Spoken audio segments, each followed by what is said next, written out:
First law है, मतलब उसका एक्सेलेरेशन क्या होगा, 0 होगा, है ना।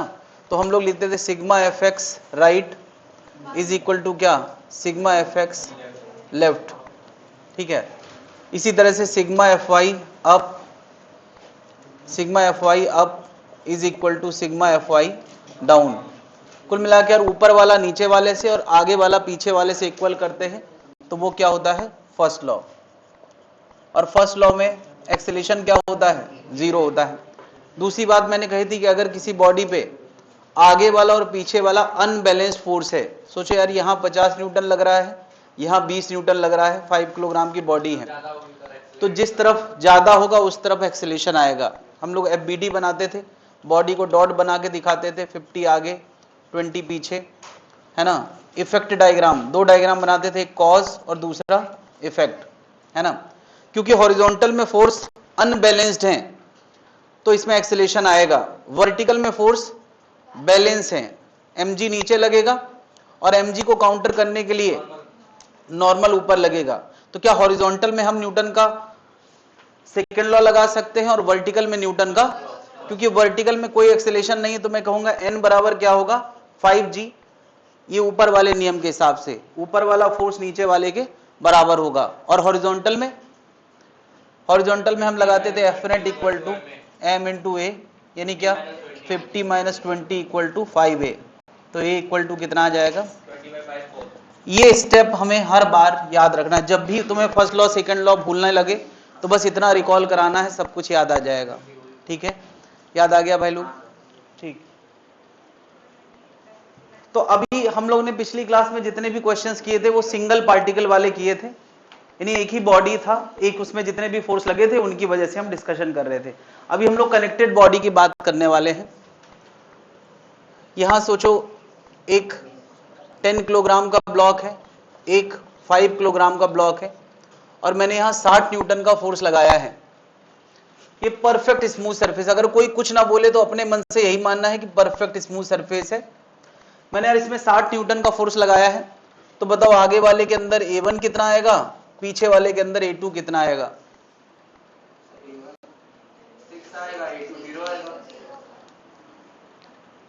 A1 कितना आएगा 60/10 6, और A2 कितना आएगा, तो अटैच ही नहीं है तो क्यों आएगा। लेकिन फिर भी अक्सर लोग आंसर देने लगते हैं, दिया था क्या, तभी तो बाद में कह रही हूं। हाँ 5 किलोग्राम फोर्स कहीं भी लगा हो तो हम ऐसा नहीं है कि 60/5 करेंगे तो एक्सेलेरेशन 12 आ जाएगा। कुछ लोग ऐसे बताने लगते हैं, कहीं भी फोर्स लगाओ, हमें फोर्स मिल गया, एक्सेलेरेशन मास मिल गया, एक्सेलेरेशन निकल आया। तो ये भी तो देखना है कि भाई ये कोई देख के थोड़ी भागने लगेगा कि भैया बड़े भैया भाग रहे हैं तो हम भी भागेंगे, कनेक्शन तो होना चाहिए यार। तो अभी फिलहाल ये एकदम आजाद है, अपनी रफ्तार में चल रहा है और ये इस पे कोई ताकत नहीं है, ये रुके रहना चाहता है, ये अपनी लाइफ में आगे बढ़ना चाहता है। फिर दोनों को बंधन में बांध दिया गया। तो जब दो लोग बंधन में बंधते हैं तो क्या होता है, जो ज्यादा तेज है लाइफ में उसको स्लो होना पड़ता है और जो लाइफ में कुछ नहीं करना चाहता उसका फायदा हो जाता है। तो किसका फायदा होने वाला है, 5 kg का फायदा होने वाला है। उसकी लाइफ में कोई मोशन नहीं था, अब वो मोशन करेगा। और किसका नुकसान होने वाला है, अब जो भी तेज है, मतलब मैं किसी को पक्षपात वाली बात नहीं कर रहा हूं, जो भी तेज है उसका नुकसान होगा और जो भी स्लो है उसका फायदा। तो होगा क्या यार, ये जिस एक्सेलेरेशन से चलेगा अब मजबूरी है कि इसको भी उसी एक्सेलेरेशन से चलना पड़ेगा, क्योंकि धागे के बीच का फासला थोड़ी बदल जाएगा। जितना इसका मोशन बढ़ेगा उतना इसका भी मोशन हर सेकेंड बढ़ेगा कि नहीं, यानी अब दोनों सेम एक्सेलेरेशन वाला मोशन करेंगे क्योंकि एक दूसरे से कनेक्टेड है नहीं। तो अब यार यहां डिस्कशन का मुद्दा क्या क्या है, फोर्स दिया होगा, एक्सेलेरेशन लाना एक डिस्कशन का मुद्दा होगा, और क्या बताओ इस धागे में टेंशन आएगा कि नहीं। तो यार बंधन को अपना फर्ज निभाना है तो इनको साथ चलाना पड़ेगा, और साथ चलाने के लिए खुद उसको टेंशन लेना पड़ेगा, है ना यार। इनको साथ चलाने वाला कौन है, ये बंधन है यार, और बंधन अपना फर्ज निभाएगा और इन दोनों को साथ में चलाएगा, और इसके लिए उसको टेंशन लेना पड़ेगा। तो यार ये धागा इस तेज वाले को टेंशन कहां देगा, यार टेंशन का रूल ही यही था, धागे का रूल हमने क्या पढ़ा था, धागा हमेशा away from the body force देता है। तो यार इसको भी अवे फ्रॉम द बॉडी देगा और इसको भी तो एक का नुकसान कर बैठेगा और एक का फायदा कर बैठेगा, वो अलग बात है, उसने तो पक्षपात नहीं किया है, बट एक का नुकसान होगा और एक का फायदा होगा। तो अब यार कितना ए आएगा और कितना टी आएगा, इस फोर्स को हम क्या लिखते थे, टी। ये डिस्कशन का मुद्दा है। कुछ नहीं समझ आ रहा है तो बस इतना समझ आना चाहिए, फर्स्ट लॉ और सेकेंड लॉ, है ना। हम एक एक ब्लॉक का एफबीडी बनाएं और सॉल्व करके आंसर निकालें तो हमारा काम बन जाएगा। डायरेक्ट मेथड हम थोड़ा बाद में डेवलप करेंगे, पहले प्रॉपर तरीके से इसको करते हैं। मुझे बताएं जरा, 10 kg की एफबीडी बनाते हैं, बताओ यार 10 kg में कौन कौन से फोर्सेस हैं। यार इस डायग्राम में केवल और केवल फोर्स के बारे में सोचना है और अगले डायग्राम में इफेक्ट के बारे में सोचेंगे। बताओ यार इस 10 kg में कौन कौन से फोर्स हैं। 60 न्यूटन आगे है, टी पीछे है, और कोई फोर्स है। यार कैंसिल है तो वो भी दिखाना पड़ेगा यार, ऐसे थोड़ी कैंसिल तो दिखाएंगे नहीं। नीचे क्या 10g, ऊपर क्या n। क्या वर्टिकल में कोई एक्सेलेरेशन है, नहीं है, तो मैं लिखूंगा n किसके बराबर होगा, 10g के।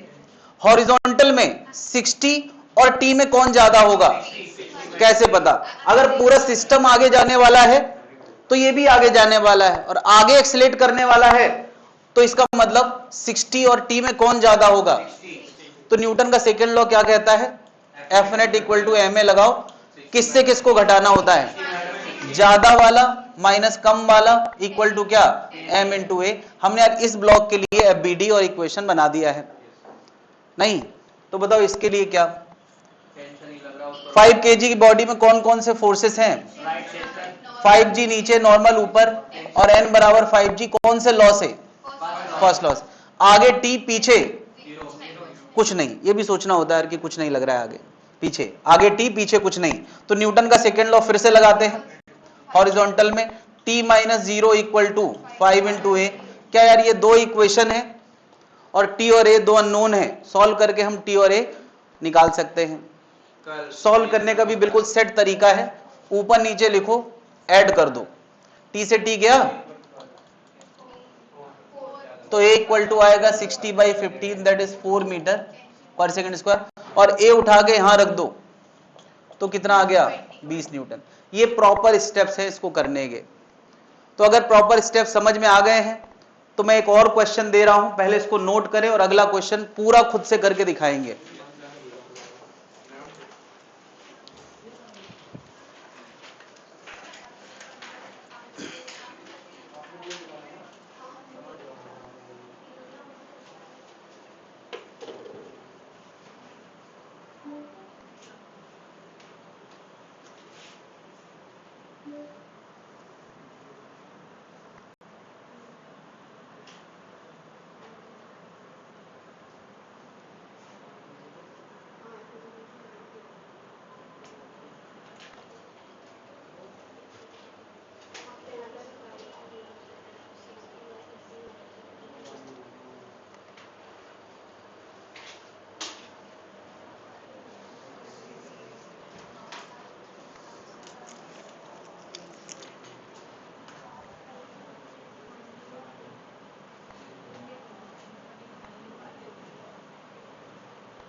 54 न्यूटन का फोर्स है और 3 ब्लॉक आपस में जुड़े हैं, 3 ब्लॉक आपस में जुड़े हैं,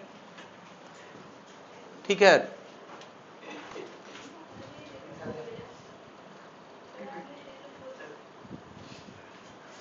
तो मुझे बताओ यार, धागा अगर सबको जोड़ के रखा हुआ है तो सबका एक्सेलेरेशन सेम आना है भाई। धागा अपना बंधन का फर्ज निभाएगा और सबको एक साथ चलाएगा। ये भी ए से चलेगा, ये भी ए से चलेगा और ये भी ए से चलेगा। धागे में टेंशन आएगा कि नहीं आएगा? आएगा। एक धागा एक टेंशन। इस धागे में कुछ T1 मान लेते हैं और इसमें T2 मान लेते हैं। धागा हमेशा कैसे फोर्स लगाता है? Away from the body. यानी यार इस ब्लॉक को T1 कहां मिलेगा? पीछे। तो इस ब्लॉक को कहां मिलेगा? इसको कहां मिलेगा? इसको कहां मिलेगा? T1, T2 और A 3 अननोन है यार। Find T1, T2 and A, 3 unknown solve करके लाना है।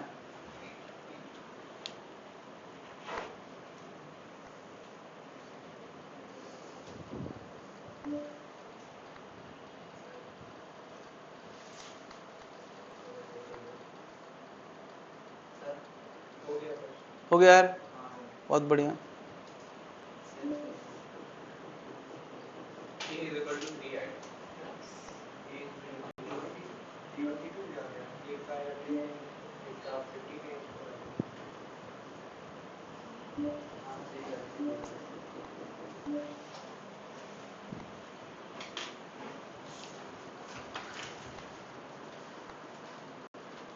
किसका है तुमको इंतजार भाई? करो। वेट किसका यार? ये क्वेश्चन है, सॉल्व करो उसको। हाँ भाई,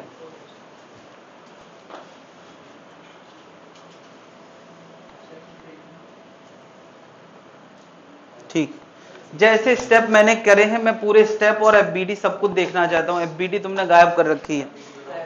FBD भी बना लो यार भैया, जब तक क्लास में हो तब बना लो। घर पे तो वैसे भी तुम लोगों को वही करना है जो करते हो। FBD यार थॉट डेवलप करने में मदद करता है।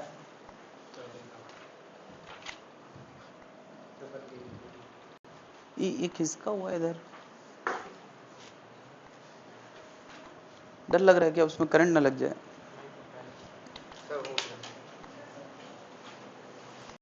ठीक।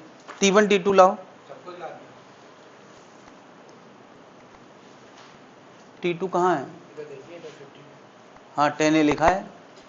A कौन रखेगा उसमें? न्यूमेरिकल आंसर चाहिए ना भाई।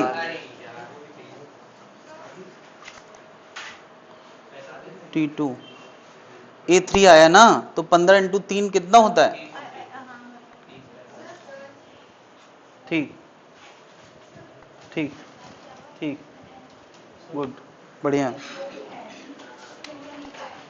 तो यार 3 ब्लॉक हैं, 3 FBD और 3 इक्वेशन बनाना है। देखो यार, वर्टिकल डिस्कशन ना ही करो तो बढ़िया है, उससे नॉर्मल एक्शन निकलेंगे, वो तो हमें लाना भी नहीं है। तो बस हॉरिजॉन्टल डिस्कशन करते हैं। आगे कितना? 54, पीछे क्या? T1। इस लड़ाई में कौन जीतने वाला है? हमें पूरे सिस्टम के डिस्कशन से पता है कि इस लड़ाई में कौन जीतने वाला है। इस सिस्टम में बाहर की दुनिया से ये फोर्स लगा है। रही बात T1 की, तो T1 एक हिस्से को पीछे लग रहा है तो एक को आगे। तो यार जब भी कोई फोर्स एक को आगे और एक को पीछे लगे और हम सिस्टम की एक बाउंड्री बना ले तो उसको बोला जाता है इंटरनल फोर्स। यहां T1 और T2 क्या है? Internal force. जो बॉडी के, इसको एक बॉडी बोला जाए तो उसके 3 हिस्से हैं, जिसमें T1 एक को पीछे और एक को आगे फोर्स दे रहा है, T2 एक को पीछे और एक आगे। तो T1 एंड T2 क्या है? T1 and T2 are internal forces. Internal forces का मतलब होता है जो पूरे सिस्टम को मोशन देने में कोई काम नहीं कर रहे हैं, ये बस सिस्टम के अंदर मोशन को बराबर करने का काम कर रहे हैं। क्या बात समझ रहे हैं? पूरे सिस्टम में T1 एक को पीछे दे रहा है, एक को आगे, T2 एक को पीछे दे रहा है, एक को आगे। तो यानी मोशन डिसाइड होगा इस बाहर वाले फोर्स से। ये एक ही तरफ लगा है, आगे की तरफ। तो इसका मतलब सिस्टम को मोशन कहां मिलने वाला है? आगे की तरफ। यानी ये तय है कि सबको एक्सेलेरेशन आगे की तरफ मिलने वाला है। नहीं, तो बताओ आगे मिलने वाला है, तो हम इफेक्ट डायग्राम सबका एक जैसा बनाएंगे, इफेक्ट डायग्राम में सबको ए आगे दिखाएंगे। बनाओ भाई, इक्वेशन बनाओ।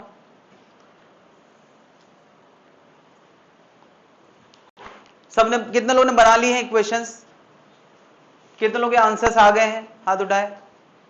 आंसर आने में अभी दिक्कत है। हाँ, ये पहला हो गया, अब दूसरे का बनाओ, तीसरे का बनाओ। हाँ, इसको सॉल्व करना है तीनों इक्वेशन को।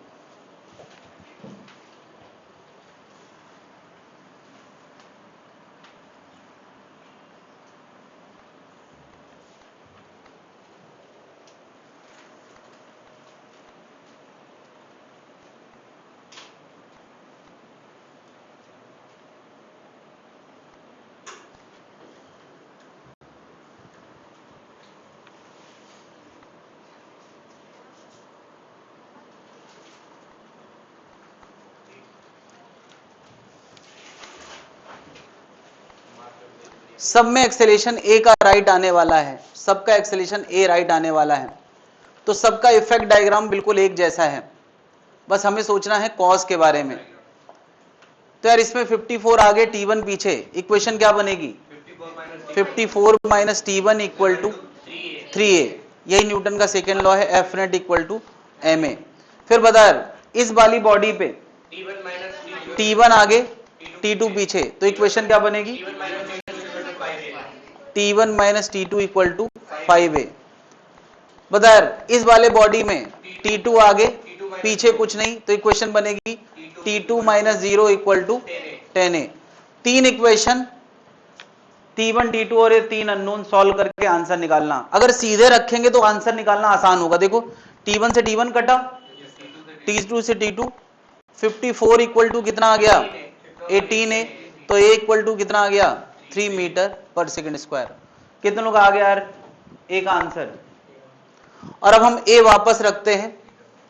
क्या इस इक्वेशन में अगर हम a वापस रखेंगे तो T2 आ जाएगा, और इस इक्वेशन में अगर हम a वापस रखेंगे तो T1 आ जाएगा। कितना आ गया? 45 न्यूटन। बात क्लियर है? और इतनी देर में सबका आना चाहिए। नहीं हो रहा है तो तुम्हें और सीरियस होने की जरूरत है और कंसिस्टेंट काम करने की जरूरत है। ये थोड़ी कि यार इतना कर लिया अभी बहुत हो गया, क्या काम कर लिया मैंने, करते रहना है भाई।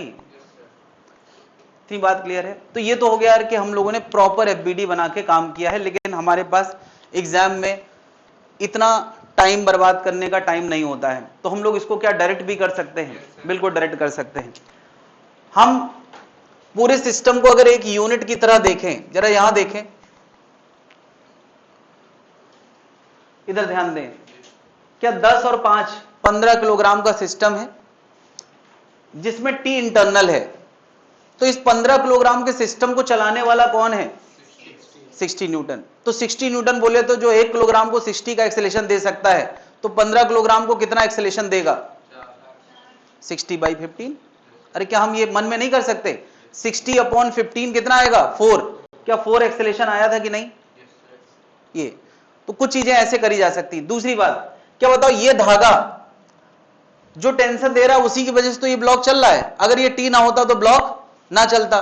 तो T अकेला फोर्स है जो इस 5 किलोग्राम के ब्लॉक को 4 के एक्सेलेरेशन चलाने वाला है। ये 4 का एक्सेलेरेशन सबका है ना, इसका भी है, इसका भी है। तो 5 किलोग्राम का ब्लॉक केवल और केवल T की वजह से चल रहा है, वो भी 4 से। तो यार M 5 है, A 4 है, तो T कितना आएगा?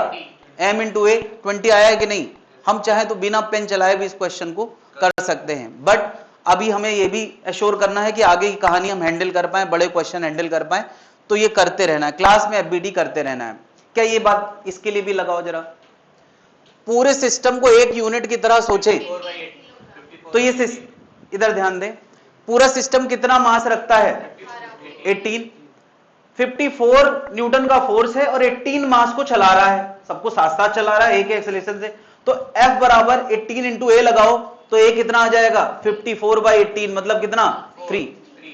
अरे 18 3 जा 54, तो 3 आया कि नहीं?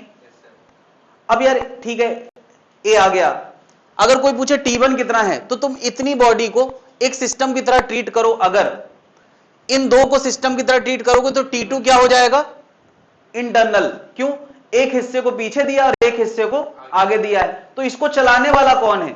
अगर इन दोनों से पूछा जाए तो कहेगा कि अगर ये धागा ना होता तो हम ना चल पाते।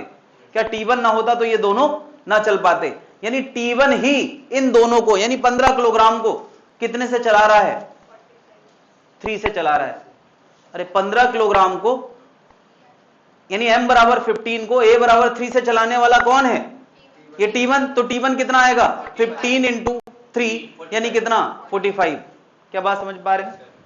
अगर मैं पूछूं इस 10 kg को चलाने वाला कौन है, अब यही अकेले सिस्टम है, 10 kg क्या बोलेगा, अगर ये धागा ना होता तो मेरा भला, अगर बंधन ना होता तो मैं ना चल पाता या चल पाती, जो भी है।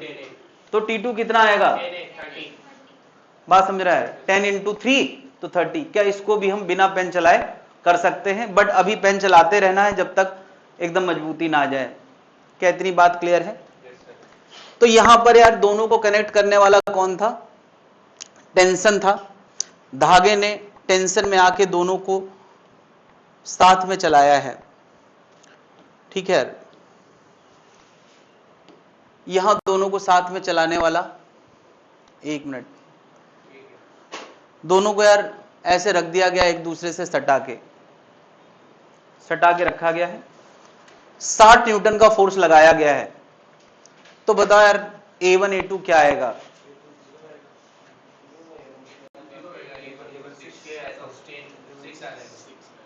बताओ इसका और इसका एक्सेलेरेशन क्या आएगा? फर्स्ट वाले का 6, सेकंड वाले का 2, सर 3, 60/20 कितना, सर 3, बोलो।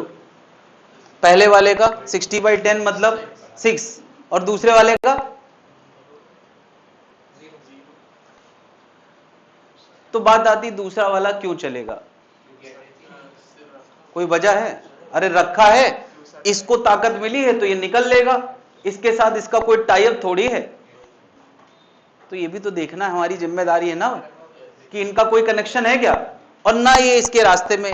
यार ये मैंने ऐसा 60 न्यूटन का पुलिंग फोर्स लगाया है और इसको लगाया है, तो यही चलेगा, वो कोई देख के थोड़ी चलेगा। तो इसका एक्सेलेरेशन आएगा 6 और इसका क्या आएगा, 0। मुझे ये बात एक्चुअली केवल इसीलिए बताना है कि तुम लोग कितना अलर्ट रहते हो, बीच बीच में चेक होता रहे। तो A1 आएगा 6 और A2 क्या आएगा, 0। लेकिन अगर मैं पुशिंग फोर्स दे दूं, धक्का देने वाला पीछे से, ऐसे ऐसे वाला, अब क्या लगता है, एक चलेगा या दोनों चलेगा? क्यों चलेंगे? क्योंकि यार 20 किलोग्राम के रास्ते में 10 किलोग्राम वाला आएगा, और जब रास्ते में आएगा तो दोनों एक दूसरे के साथ बॉडी बॉडी इंटरेक्शन करेंगे, यानी ये इसको धक्का देगा और ये, तो बीच में यार वो बॉडी बॉडी इंटरेक्शन शुरू होगा तो एक फोर्स लगेगा। उस फोर्स को हमें क्या कहना चाहिए, उसका नाम हमने क्या रखा है, नॉर्मल एक्शन। क्या ये बॉडी इस बॉडी को राइट धक्का देगी, तो इसका नाम कुछ n प्राइम रख देते हैं। तो अगर इसको n प्राइम आगे मिला है तो इसको उतना ही फोर्स कहां मिलेगा, पीछे मिलेगा। क्या दोनों इक्वल एंड अपोजिट होंगे, एक को राइट एक को लेफ्ट, लगेगा कि नहीं? यानी जैसे पिछले वाले में फोर्स ऑफ इंटरेक्शन धागे का टेंशन होता था, इस बार दोनों के बीच में फोर्स ऑफ इंटरेक्शन क्या है, नॉर्मल एक्शन, और इसी वजह से आगे वाला चल पा रहा है। नहीं, अगर ये इंटरेक्शन वाला फोर्स ना होता तो आगे वाला ना चल पाता। तो अब बताओ यार, क्या अब ये भी उसी एक्सेलेरेशन से चलेगा और ये भी साथ ही साथ चलेगा, क्योंकि इनको साथ में चलना पड़ेगा, है ना, मजबूरी है यार कि इसके साथ इसको चलना ही पड़ेगा, रास्ते में है। तो डिस्कशन का मुद्दा क्या हो गया, क्या क्या निकालना है, एन लाना है और ए लाना है, ला के बताएं। FBD चाहिए मुझे, ठीक है ठीक है, मैं समझ गया। फ्री बॉडी डायग्राम बनाना है और प्रॉपर तरीके से निकाल के दिखाना है, और स्पीड में करना है यार। दिमाग को थोड़ा ना जोर डालें भाई, दो ही चीजें हैं यार, या तो दिमाग सुधर जाएगा या तो फेल हो जाएगा, दोनों केस में तुम्हारी लाइफ बन जाएगी। अरे तुमने कभी किसी दिमाग खराब वाले आदमी को दुखी देखा है? हाँ, तो या तो तुम्हारा दिमाग खराब हो जाएगा हमेशा के लिए और हमेशा खुश रहोगे, तुमको पागलखाने भेज दिया जाएगा। या तो तुम्हारा दिमाग अपडेट हो जाएगा और तुम बाकी लोगों को पीछे छोड़ दोगे।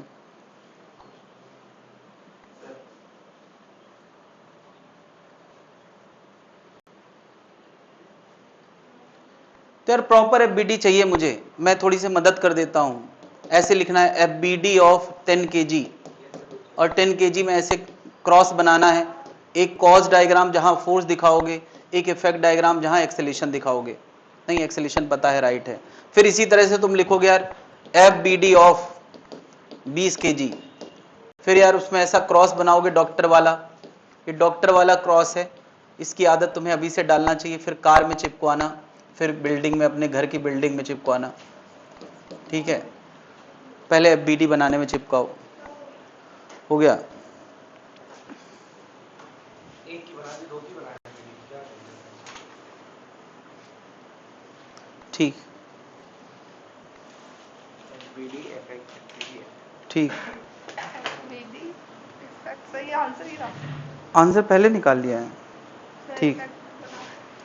लास्ट वाली और एफबीडी इक्वेशन प्रॉपर वाली इक्वेशन नहीं लिखी, अलग अलग वाली। एन प्राइम कितना,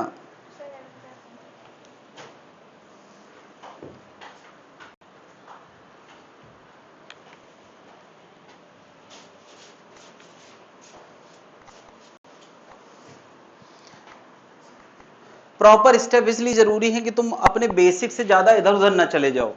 तुम्हें बार बार पता होना चाहिए कि तुम्हारी शुरुआत कहां से हुई थी, बेसिक लॉ क्या थे।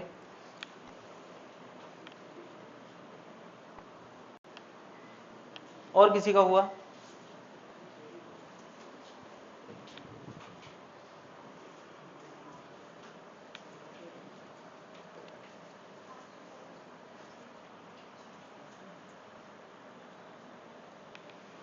हाँ, और कोई दिखाना चाह रहा है प्रॉपर स्टेप?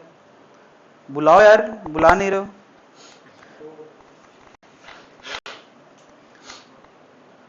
एन प्राइम, दो इक्वेशन बनी है, फिर दोनों को ऐड कर दिया है तुमने, क्या किया है?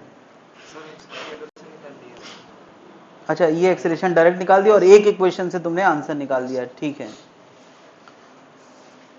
ये भी कर सकते हैं। तो प्रॉपर स्टेप कौन दिखाना चाह रहा है?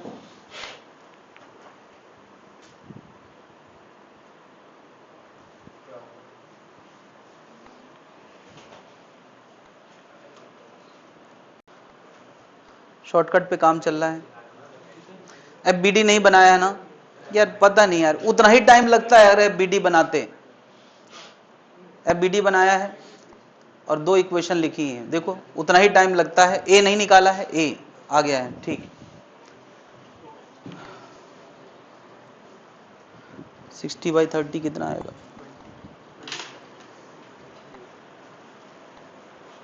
हाँ भाई, तो 10 किलोग्राम में 10G नीचे लगेगा, नॉर्मल ऊपर, उसकी हमें चिंता नहीं करना है। ये डिस्कशन ना ही करें तो बढ़िया, ना पूछा है, बच लें उससे। बता यार, इस 10 kg में आगे कौन है? एन प्राइम, पीछे कौन है? बोलो, आगे एन प्राइम है, पीछे क्या? यार 10 kg की चर्चा करेंगे तो 10 पे लगने वाले सोचना है, उसकी तरफ मत देखो, वो उसका फोर्स है। तो इसमें केवल और केवल एन प्राइम आगे है, पीछे कुछ नहीं है। इक्वेशन क्या बनेगी? N prime minus 0 equal to 10A, पहली इक्वेशन। 20 kg की अब चिंता करना है, तो देखो यार 60 न्यूटन पीछे से एजेंट ने लगाया है और एन प्राइम रिएक्शन के तौर पे लगा है, कौन ज्यादा होगा? कैसे पता? क्योंकि एक्सेलेरेशन आगे है। तो इक्वेशन में ज्यादा से कम घटाते हैं, यानी 60 minus N prime equal to क्या? 20A। दोनों को हम ऐड करेंगे तो 60 इक्वल टू कितना? 30A। तो A इक्वल टू कितना? 2 मीटर पर सेकेंड स्क्वायर, और A वापस यहां उठा के रखेंगे, है ना। तो एन प्राइम कितना आ गया? 20 न्यूटन। कितने लोगों ने यार सब कुछ सही सही कर लिया है? क्या नहीं किया? ज्योति, कहां दिक्कत?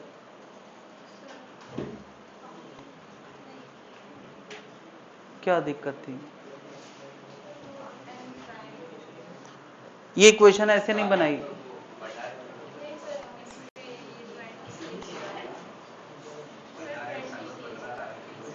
हाँ भाई, एक्शन रिएक्शन दोनों को लगा है, इसको आगे इसको पीछे, तो इसकी अब BD में n प्राइम पीछे और 60 आगे दिखाएंगे, और इसकी अब BD में केवल n प्राइम आगे दिखाएंगे। कोई कंफ्यूजन है? जब भी दोनों इंटरेक्ट करेंगे तो बीच में एक फोर्स जनरेट होगा, बस वही n प्राइम है। अब क्या बताओ, इसको हम देखो डायरेक्ट करना नहीं है भाई, पहले समझ ले, क्लास में वही करना है जो मैं यहां सिखा रहा हूं, क्योंकि जिस दिन तुम्हें कंफ्यूजन शुरू होगा तो यही सब काम आएगा, है ना। डायरेक्ट तुम्हें करना है, बाद में अपने आप को जस्टिफाई कर लो या पहले भी जस्टिफाई कर सकते हो, लेकिन मुझे देखना यही है जो मैं यहां दिखा रहा हूं। अब बात करते हैं जल्दी करने की बात, ठीक है, जल्दी करना सीख रहे हैं, लेकिन ये चीज क्या बताओ, पूरे सिस्टम को अगर हम एक माने, पूरे सिस्टम को अगर एक माने, तो क्या इस सिस्टम में टोटल मास 30 है और फोर्स कितना है 60 है, और n प्राइम नेट में कुछ नहीं दे रहा है, एक को आगे एक को, जब इसको तुम एक यूनिट मानोगे तो n प्राइम कुछ नहीं दे रहा है, तो 30 किलोग्राम 60 न्यूटन का फोर्स, तो F बराबर ma लगा सकते हैं, 60 इक्वल टू 30 इंटू a, तो a कितना आएगा 2 मीटर पर सेकंड स्क्वायर। बात क्लियर है? सीधे लाया जा सकता था। अब रही बात n प्राइम की, तो किसी एक की FBD बना लो, केवल 10 किलोग्राम की बना लो, ज्यादा अच्छा रहेगा। क्यों? क्योंकि 10 किलोग्राम को चलाने वाला कौन है, n प्राइम, अकेला फोर्स है n प्राइम, तो n प्राइम कितना होगा 10 इंटू उसका एक्सेलेरेशन, एक्सेलेरेशन तो निकाल ही चुके हैं, तो 10 इंटू 2 कितना हो गया 20 न्यूटन। क्या बिना पेन चलाए भी हम इस क्वेश्चन को कर सकते हैं, बट लॉस से कनेक्ट बने रहें, इसलिए तुम्हें प्रॉपर मेथड करते रहना है, और नहीं करोगे तो किसी और दिन करोगे, करना पड़ेगा। लॉस से जितनी दूरी बनाओगे तुम उतनी जल्दी भूल जाओगे चीजों को। और अगर तुम सोचते हो कि नहीं हमारे पास एक ऐसी कला है कि जिससे हम इन सब चीजों से बचते हुए भी केवल शॉर्टकट याद रख सकते हैं, तो मैं बता दूं कि तुम गलतफहमी में हो। कुछ दिन बाद ये दिक्कतें सामने आएंगी, तब तुम्हें एहसास होगा काश हमने सब कुछ प्रॉपर पढ़ा होता। प्रॉपर पढ़ने के फायदे हैं कि वो बहुत लंबे समय तक सस्टेन्ड रहता है, और केवल ट्रिकी पढ़ने से फायदा यह है कि कुछ दिन बाद वो चीजें खत्म हो जाती हैं। तो तुम सोच लो यार तुम्हें क्या करना है, और अगर तुम्हें अभी भी नहीं समझ आ रहा है तो ठीक है, जो मना है वो करो। एक और एग्जाम्पल करके दिखाएंगे यार, 3 ब्लॉक वाला। इस बार यार इनके बीच में फोर्स को n प्राइम नाम दे देते हैं और इसका नाम n डबल प्राइम दे देते हैं, ठीक है। 2 इंटरेक्शन फोर्स आएंगे, प्रॉपर आदत बनाने का ये आखिरी मौका है, ये मौका हाथ से निकल ना जाए। मानसून ऑफर चल रहा है,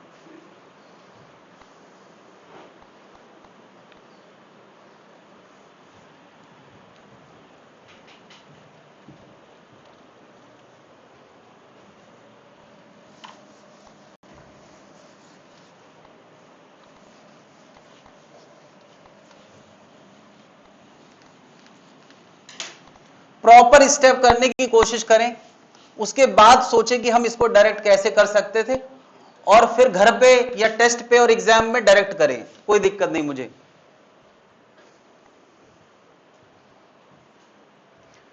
मैं यार ये डॉक्टर वाला चिन्ह बना देता हूं जो तुम लोगों को, इसी के लिए तुम लोग सारी मेहनत कर रहे हो। कॉज डायग्राम, इफेक्ट डायग्राम, और सबका इफेक्ट एक जैसा आने वाला है, इसका भी, इसका भी और इसका भी, सबका एक्सेलेरेशन राइट आने वाला है। कॉज डायग्राम सबके बनाना है और फिर सबकी इक्वेशन लिख के सॉल्व करके आंसर बताना है।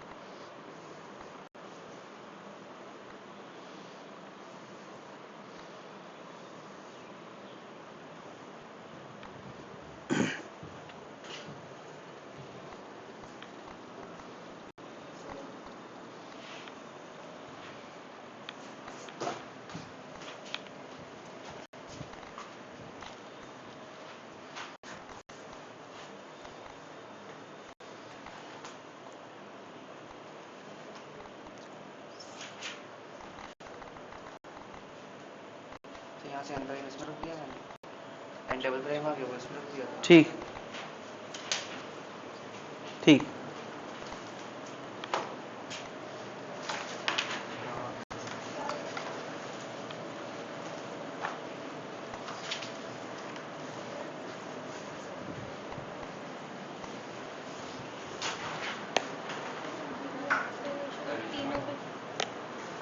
तीनों का लिया एक्सेलरेशन पे 30 करनी हम्म मतलब इसमें तीनों का ले लिया एक्सेलरेशन निकालने के लिए, और इसमें 30 kg का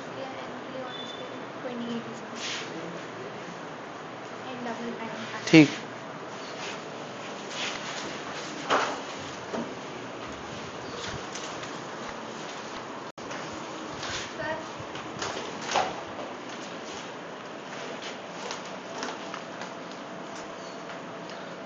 बेटा 60 माइनस 20 40 होता है।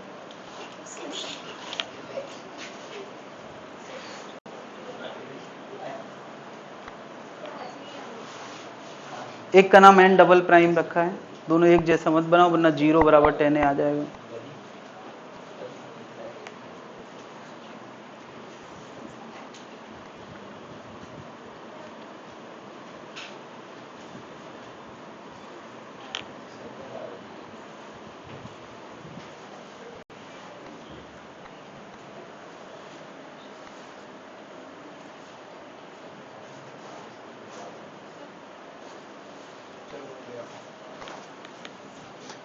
थोड़ा खड़े हो जरा भाई, खड़े हो थोड़ा सा, इसको ठीक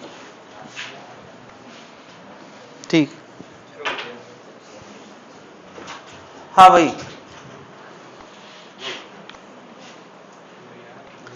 30 kg की एफबीडी में n प्राइम आगे है, पीछे और कोई फोर्स है हॉरिजॉन्टल में, और कोई फोर्स नहीं है, n प्राइम आगे पीछे कुछ नहीं, तो इक्वेशन बनेगी n prime minus 0 equal to 30a। Newton का सेकेंड लॉ हम लगा रहे हैं, एफ नेट बराबर है में, अलग अलग बॉडी के लिए। बताओ अच्छा 10 kg वाले में कौन कौन से फोर्सेस हैं? n डबल प्राइम आगे और बोलो, तुम भी बोलो। हाँ, n डबल प्राइम आगे इधर से लग रहा है और n प्राइम पीछे लग रहा है। इनकी लड़ाई में कौन जीतेगा? कैसे पता? क्योंकि एक्सेलेरेशन आगे है, तो इक्वेशन बनेगी n double prime minus n prime equal to कितना? 10a first second. 20 किलोग्राम में कौन कौन से फोर्सेस हैं? बोले 60 आगे, n डबल प्राइम पीछे, कौन जीतेगा? तो इक्वेशन क्या बनेगी? इक्वल टू क्या? 20a। 3 इक्वेशन है और ऊपर नीचे रख के अगर ऐड कर देंगे तो 60 इक्वल टू कितना आ गया? 60a। तो a इक्वल टू कितना आ गया? 1। और ये a उठा के हम यहां रख देते हैं, तो n प्राइम का आंसर आएगा 30 इंटू 1 यानी 30 न्यूटन। और किसी और में रख देते हैं तो n डबल प्राइम का आंसर कितना आ रहा है? 40 न्यूटन। कितनों का पूरा हो गया है? किसी को कोई स्टेप, कोई दिक्कत हो तो बताओ। डायरेक्ट करने का तरीका, डायरेक्ट करने का सोचने का तरीका, करने का नहीं सोचने का। ये पूरा सिस्टम अगर एक यूनिट की तरह लिया जाए तो n प्राइम और n डबल प्राइम कैसे फोर्सेस हैं? इंटरनल हैं। इंटरनल है मतलब ये नेट में कुछ नहीं दे रहे हैं, पूरे सिस्टम को अलग अलग फायदा नुकसान करा रहे हैं, बट सिस्टम को जीरो। बात क्लियर है? तो अगर मैं यार सिस्टम के एक्सेलेरेशन निकालना चाहता हूं तो 60 न्यूटन ही वो फोर्स है जो इस और सबको चला रहा है। तो पूरा मास कितना है? 60। तो acceleration force upon total mass है ना, कितना आ गया? 1 मीटर पर सेकंड स्क्वायर। क्या बताओ n प्राइम अकेले इस 30 किलोग्राम को चला रहा है कि नहीं? अकेले, और कोई फोर्स है नहीं, तो n प्राइम होगा 30 इंटू 1, 30 आया है। अच्छा बताओ n डबल प्राइम ना होता तो ये दोनों ना चलते, तो n double prime equal to होगा 30 और 10, 40 इंटू 1 कितना आया है? 40 न्यूटन। ये भी डायरेक्ट सोचने का तरीका हो सकता है। दोनों चीजें करते चले यार, ये लंबे समय तक के लिए और ये तुरंत तुरंत के लिए, स्पीड बढ़ाने के लिए। बात क्लियर है? अब कुछ और बोलूं? इतनी बात क्लियर है भाई? चलो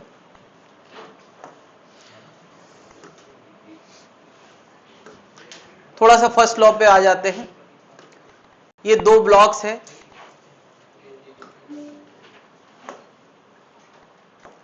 मुझे बताओ 10 किलोग्राम वाला जमीन के अंदर घुस जाना चाहता है तो उसको किसने रोक? टेंजी का फोर्स जो लग रहा है। चलो अलग अलग एफबीडी बनाते हैं यार, एफबीडी ऑफ 10 kg बनाते हैं। चलो बोलना शुरू करें, सभी लोग बोलेंगे यार। कुछ लोग मैं देखता हूं बोलने से भी बचते हैं। अरे यार मैं यहाँ 2 घंटे खड़े होके कम से कम 1 घंटे लगातार बोलता ही हूं, तुम लोग 10 मिनट तो बोलो यार। हाँ भाई, 10 kg में कौन कौन से फोर्सेस हैं? 10 g नीचे। तो उसको इफेक्ट डायग्राम बताओ जरा, इसका इफेक्ट क्या आने वाला है? तो इसका मतलब किसी ना किसी ने तो ऊपर लगाया है। अब तुरंत ख्याल आना चाहिए कौन लगा सकता है। तो क्या ये बॉडी बॉडी टच कर रही है, ये उसके साथ अटैचमेंट बॉडी बॉडी टच करा रहा है, तो ये कौन सा फोर्स दे सकता है, उसका नाम मैंने N1 रख दिया है। क्या और कोई फोर्स 10 किलोग्राम पे लग सकता है? नहीं। एक्सेलेरेशन 0 है तो हमने क्या पढ़ा है, आगे पीछे बराबर ऊपर नीचे बराबर, यानी N1 इक्वल टू कितना आ गया 10G। ये फर्स्ट लॉ लगा है या सेकेंड लॉ? First law. इतनी बात क्लियर है। अब हम 20 किलोग्राम की एफबीडी बनाते हैं। ये रही बॉडी 20 किलोग्राम। अब केवल और केवल दुनिया भूल के केवल इसकी तकलीफ समझो। ये यहां बैठा है, तुम समझ लो कि तुम्हें यहां बिठा दिया गया है, तुम्हें कहां कहां से फोर्सेस मिलेंगे। क्या इसको N1 ऊपर मिला है तो इसको N1 नीचे नहीं मिलेगा भाई? तुम्हारी पीठ पे ब्लॉक लदा है तो ब्लॉक ने भी तो तुम्हारी पीठ को दबाया होगा, तुमने ब्लॉक को ऊपर फोर्स दिया है, तो N1 कहां मिलेगा? नीचे। और एक जो दिखता नहीं है भूतिया फोर्स कितना 20G नीचे। और क्या ये दोनों फोर्सेस इसको नीचे ले जाना चाहते हैं तो जमीन इसको रोकने का प्रयास करेगी, N2 कहां देगी? ये हो गया कॉज डायग्राम। क्या इनके अलावा कोई और फोर्स है? नहीं है। तो इफेक्ट डायग्राम क्या होगा?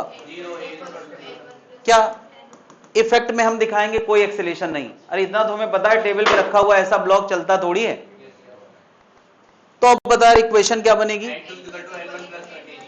N1 plus 20G।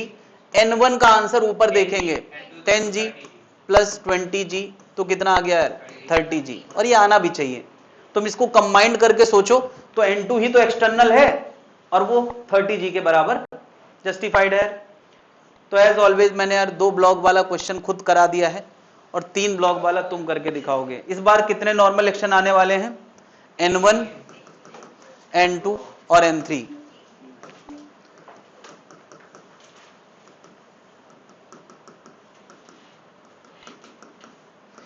Proper FBD चाहिए भाई, कितना भी आसान लगे मुझे एफबीडी चाहिए।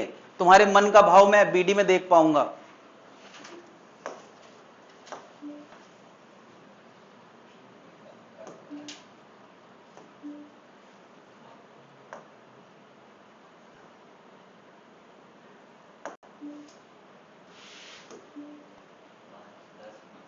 अरे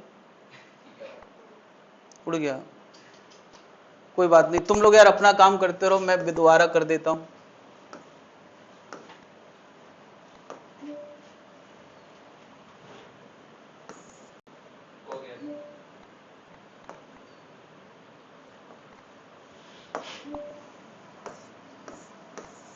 इसमें बहुत कलर ऑप्शंस हैं, सबको पसंद आएंगे।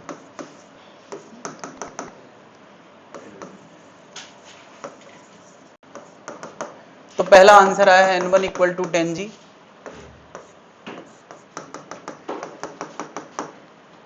इसको जमीन से N2 ऊपर मिला था, 20G का भूतिया फोर्स, और N1 नीचे मिला था। इसका भी एक्सेलेरेशन 0 था, तो N2 इक्वल टू कितना आएगा N1 प्लस 20G। अब N1 पे ध्यान गया हमारा, 10G आया था प्लस 20G मिला के कितना हो गया 30G। तो ये यार हो गया। मुझे ऐसे यार ये प्रॉपर चाहिए भाई। पहले तुम इसकी एफबीडी बनाओगे, ये रही बॉडी, इफेक्ट डायग्राम में क्या दिखाओगे 0। ये भी दिखाना है भाई, किसी को जरूरी लगे या ना लगे। फिर हम लोग 10 किलोग्राम की एफबीडी बनाएंगे और ए क्या दिखाएंगे, ऐसे दिखाएंगे यार। फिर 20 किलोग्राम की एफबीडी बनाएंगे, cause diagram, effect diagram, cause diagram, effect diagram, ऐसे करना है यार। कौन दिखाना चाहता है? N1 आ गया, ठीक ठीक, दिखाओ जरा, ठीक ठीक।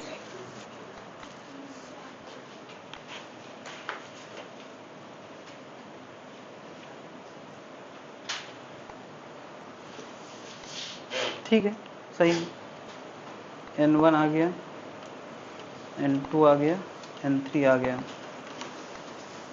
हाँ, N1, N2, N3, ठीक है। मेरा भी आता है ठीक, इफेक्ट बना दो। ये बताओ N3 सर इफेक्ट बता ऊपर दिखाया है, नीचे क्या दिखाया है? सर वो गलत दिखा दिया गलती से। N2 दिखाया है, N2 दिखाया हाँ अब सही है।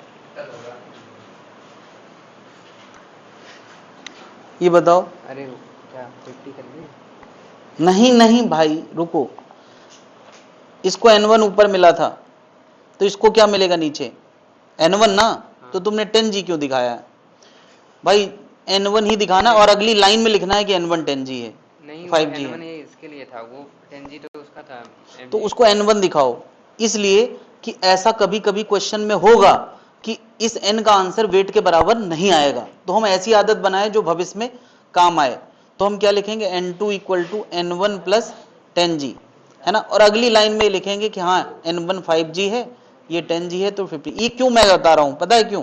क्योंकि कई क्वेश्चन ऐसे होते हैं जिसमें ये वेट के बराबर नहीं आता है, तो उसको एक नया फोर्स नाम दें थोड़ी देर के लिए, और ये महसूस करें कि N1 एक नाम है जो 5G भी हो सकता है, उससे कम भी हो सकता है, उससे, तुम्हें याद है लिफ्ट के केस में जब लिफ्ट ऊपर जाती है तो क्या N का आंसर उसके वेट के बराबर नहीं आता है, तो इसलिए ऐसी आदत ना डालें।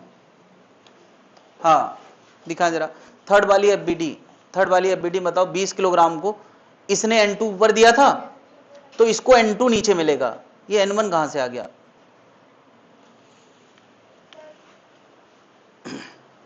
एफबीडी कहां है? मन में सोच लिया है? हाँ एफबीडी सही नहीं है, मन में मत सोचो, लिखो उसको। ये बताओ, अच्छा 20 किलोग्राम वाले ने इसको N2 दिया था तो इसको भी क्या मिलेगा? N2, तो ये N1 कहां से आ गया यहां? सेम यही गलती मैं ढूंढने के लिए आ रहा हूं कि जो लोग ये कर रहे हैं ये भविष्य में ना करें। हाँ ठीक ठीक ठीक, दिखा जरा, N1 आ गया, N2 आ गया, N3 आ गया, ठीक है। N1 5G लिखो ना बेटा, यहां N1 अकेले लगेगा और वेट नहीं लगेगा सर लगेगा बेटा, तो यहां भी दिखाना है वो चीज। हाँ एफबीडी का बनाओ, जैसे मैं ये डॉक्टर का चिन्ह बना रहा हूं वो भी बनाओ, डॉक्टर को क्रॉस बनाते ना यार लाल कलर से, मैं पिंक कलर से बना रहा हूं। एफबीडी ये है यार, सेकेंड एफबीडी कहां सही है? इसमें वेट नहीं दिखाओगे? ठीक है, हाँ भाई 5 किलोग्राम में 5G नीचे है, हो गया भाई, 5 किलोग्राम में 5G नीचे है, उसको रोकने के लिए यहां से क्या मिला है? N1, ठीक है यार, और एक्सेलेरेशन 0 है तो N1 इक्वल टू क्या आ गया? 5G। ये फर्स्ट लॉ से या सेकेंड लॉ से? फर्स्ट लॉ यही तो कहता है ऊपर नीचे बैलेंस। 10 kg में क्या पता, इसको N1 ऊपर मिला है तो इसको N1 नीचे मिलेगा, तो नीचे दिखा दिया यार, नीचे है तो नीचे दिखाएंगे, भले ऊपर से नीचे मिला है एक ही बात है। और इसके अलावा 10G जो दिखाई नहीं देता वो लगेगा। अब जब दो दो नीचे है तो ये तो नीचे जाना चाहेगा, तो उसको रोकेगा कौन? N2 रोकेगा, है ना, और फिर से एक्सेलेरेशन 0 है तो N2 किसके बराबर होगा? N1 plus 10G। N1 कितना आया है? 5G प्लस 10G, तो कितना आ गया? 15G। ये क्लियर है? अब अगर 20 किलोग्राम को इधर से टच है यार, इसको N2 ऊपर मिला था तो इसको N2 नीचे मिला होगा, क्या N2 नीचे मिला है? और इसके अलावा ग्रेविटी का फोर्स 20G नीचे मिला है? नहीं, और जमीन इसको रोकेगी तो क्या देगी? N3 देगी। क्या इसके अलावा कोई फोर्स है? कुछ लोगों ने N1 नीचे दिखा दिया है और उनका लॉजिक क्या है, सर वो ऊपर वाले का भी तो नीचे आना चाहिए, तो क्या ऊपर वाले का हिसाब किताब इसमें शामिल नहीं हो गया N2 में? तो क्या दो बार शामिल करोगे क्या? तो ये N2 अपने आप ऊपर का हिसाब किताब, हमें बहुत दूर का नहीं सोचना है, थोड़ा थोड़ा सोचना है।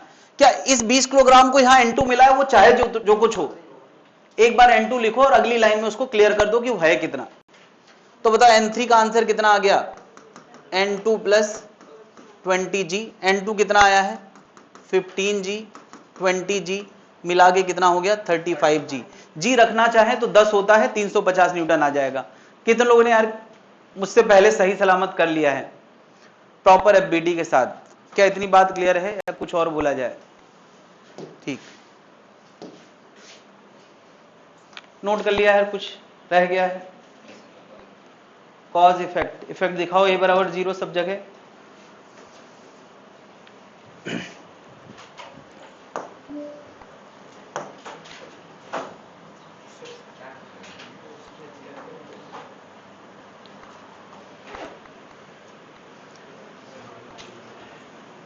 आइडियल पुली, पुली का काम होता है फोर्स की डायरेक्शन को टर्न करने का।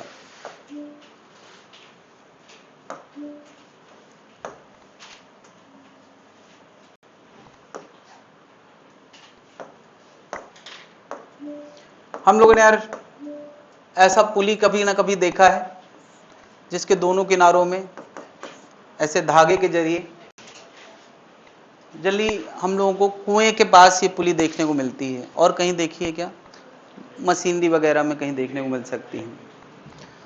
तो पुली का काम क्या है? पुली का काम है फोर्स को टर्न कराना, है ना।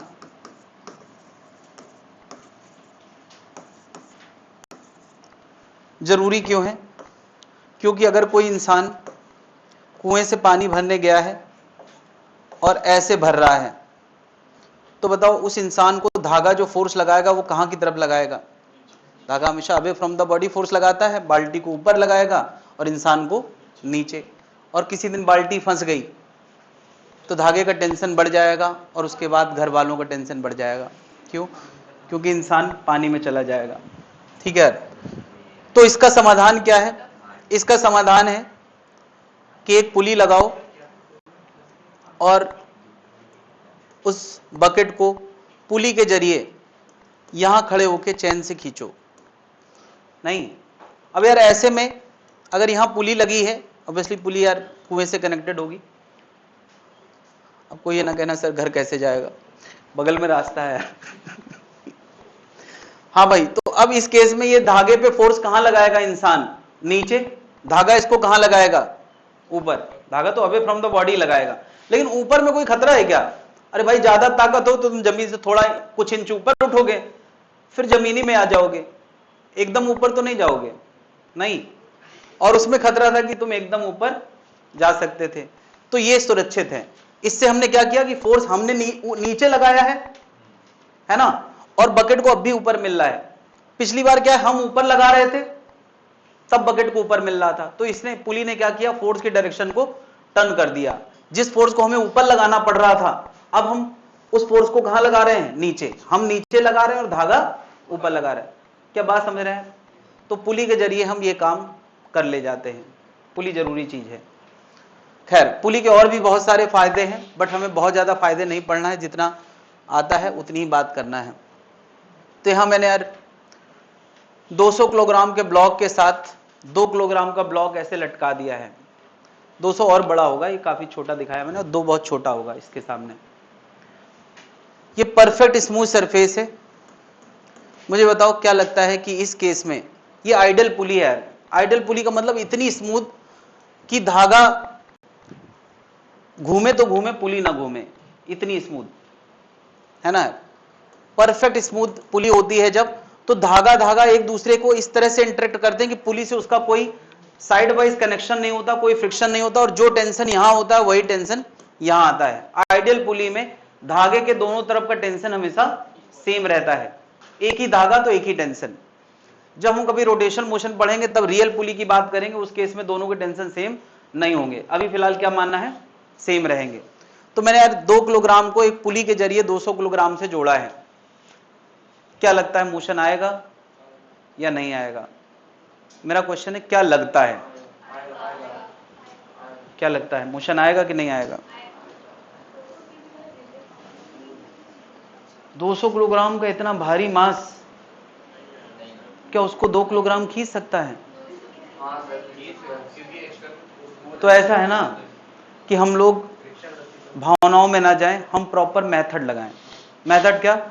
इसकी एफबीडी, इसकी एफबीडी, और मान लें कि कोई एक्सेलेरेशन नीचे आता है, 0 आना होगा तो आंसर में खुद आ जाएगा कि नहीं। और भाई हम मेथड लगाएं, हम मान लेते हैं कि ये ए से नीचे जा रहा है। अच्छा बताओ, ये ए से नीचे जाएगा तो ये ए से आगे जाएगा, ये पक्की बात है। धागा ना खिंच सकता है ना बढ़ सकता है, तो जितना ये नीचे एक्सेलेरेट करेगा उतना इसको आगे एक्सेलेरेट करना पड़ेगा कि नहीं? नहीं। तो बस यार एक्सेलेरेशन दिख रहा है, मतलब इसमें हमें न्यूटन का कौन सा लॉ लगाना है भाई? एक्सेलेरेशन है तो सेकंड लॉ लगाना, और इसमें भी तो दो एफबीडी बनाओ, सेकंड लॉ लगाओ और देखो ए का आंसर आ रहा है कि नहीं आ रहा है, फिर मुझे बताओ।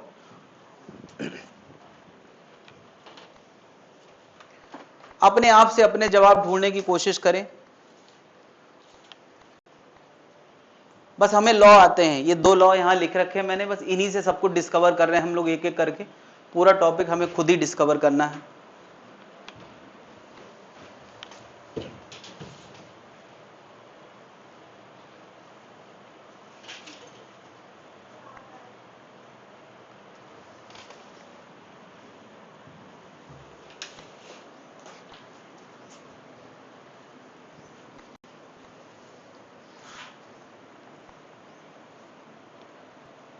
ये बताओ, अच्छा ये 2G की है, ठीक है, सही है।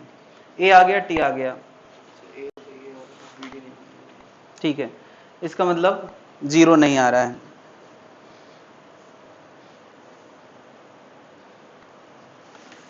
एक इक्वेशन ये बन गई, और दूसरी वाली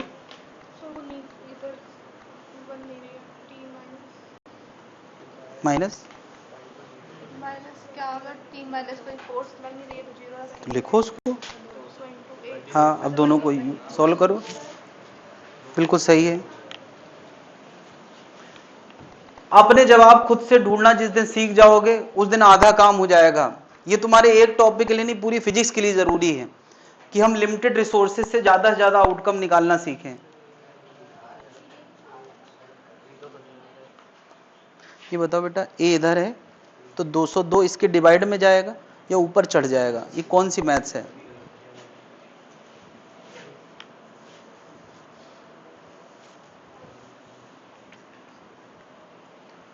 कुछ मदद चाहिए? मैं थोड़ी सी मदद करना चाहता हूं, मैं ये डॉक्टर वाला चिन्ह बनाना चाहता हूं।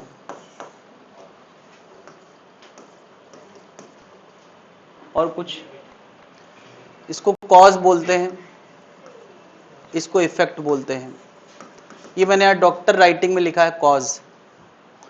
डॉक्टर राइटिंग मतलब जो समझ में ना आए, कॉज इफेक्ट। तो यार कॉज इफेक्ट बना के तुम्हें इक्वेशंस दिखाना है। बहुत बढ़िया। ये तुम्हें लग रहा है यार कि ये जमीन में रखा है? किसको लग रहा है ये जमीन में रखा है? ये लटका है भाई, और अगर लटका है तो क्या जमीन इसको ऊपर उठ के नॉर्मल एक्शन देने आएगी? नॉर्मल एक्शन जब लगता है जब कांटेक्ट होता है, कांटेक्ट नहीं है तो नॉर्मल एक्शन नहीं लगेगा। कोई बात नहीं, फैसले ले रहे हैं ये अच्छी बात है, सही गलत जो भी ले रहे हैं, ये मन में ख्याल आए और फिर बाद में समझ में आए कि अच्छा ये हमें नहीं करना था, तो सुधार होना शुरू हो जाएगा। ठीक है,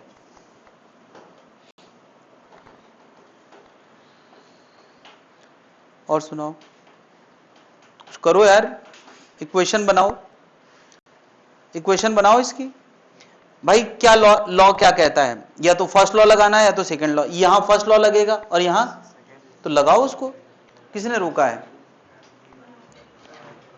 हाँ भाई, यहां पे टी ऊपर लगेगा और 2G नीचे लगेगा। 200G क्यों लगाया? ये तो इसकी एफबीडी है। ये किसकी है? अच्छा इसकी ये थी। हाँ, तो टी ऊपर लगेगा, धागा है ना उससे जुड़ा, और 2G नीचे। कौन ज्यादा है? तो इक्वेशन बनाओ।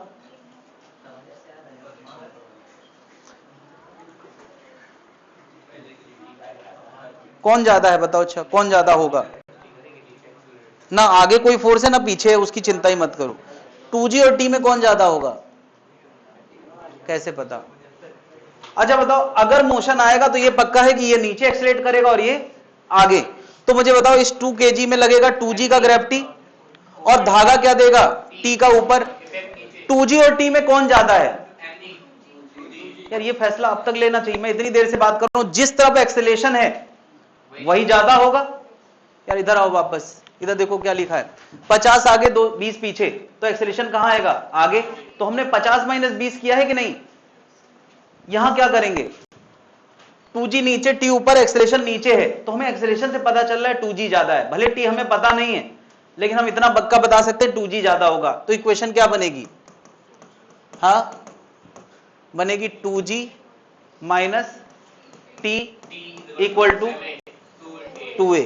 ये पहली इक्वेशन बन गई, ठीक है। क्या यहां और कोई फोर्स है क्या? तो और कुछ सोचना ही नहीं है। चलो बताओ, इसकी इक्वेशन बताएं जरा, इसमें एफबीडी बनाया जरा। क्या बता रहे, 200 किलोग्राम में 200 जी नीचे लगेगा, उसको कौन संभाल लेगा? तो फर्स्ट लॉ से हम ये नॉर्मल एक्शन ला सकते हैं, लेकिन क्या पूछा है क्या ये? तो हम इसकी चिंता क्यों करें। हॉरिजॉन्टल में बताओ कौन कौन से फोर्स हैं?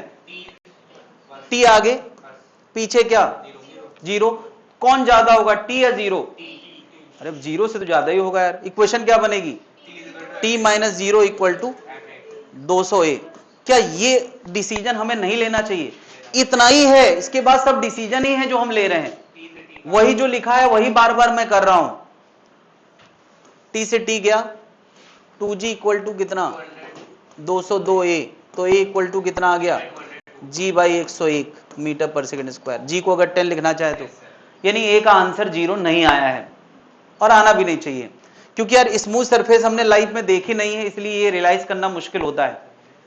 परफेक्ट स्मूथ सरफेस सोचो कि बर्फ जैसी सरफेस हो, बर्फ जैसी सरफेस में स्टील का ब्लॉक रखा हो, तो उसका खिसकाना कोई बड़ा काम नहीं है भाई। खिसकाने को बोला गया, उठाने को थोड़ी बोला गया है। ये बात समझे जरा। इसका मतलब इसका एक्सेलेरेशन आएगा, और वो इतना आया है। अगर हम चाहें तो टी भी निकाल सकते हैं। टी कितना आएगा? 200 इंटू ए रख देते हैं, कितना? जी बाई 101। तो ये आ जाएगा टेंशन का आंसर। क्लियर है भाई? किसी स्टेप में कोई दिक्कत है? और जहां फैसला नहीं ले पा रहे हैं वहां अपने आप को समझाओ कि हमें लेना था फैसला, क्योंकि फैसले नहीं लेने से ही दिक्कतें आती हैं। हम लोग डरते हैं कि फैसला लेते समय पता नहीं पन्ना ना फट जाए, यहां से आग की चिंगारी ना छूट जाए, या विस्फोट ना हो जाए। क्या हो जाएगा, क्या हो जाएगा यार? अगर तुम फैसला लोगे, एक पन्ना खराब हो जाएगा तो ये बहुत बड़ा नुकसान हो गया क्या यार? जिंदगी का पन्ना साफ सुथरा बना रहे, उसके लिए 2-4 पन्ने बर्बाद करने में क्या दिक्कत है?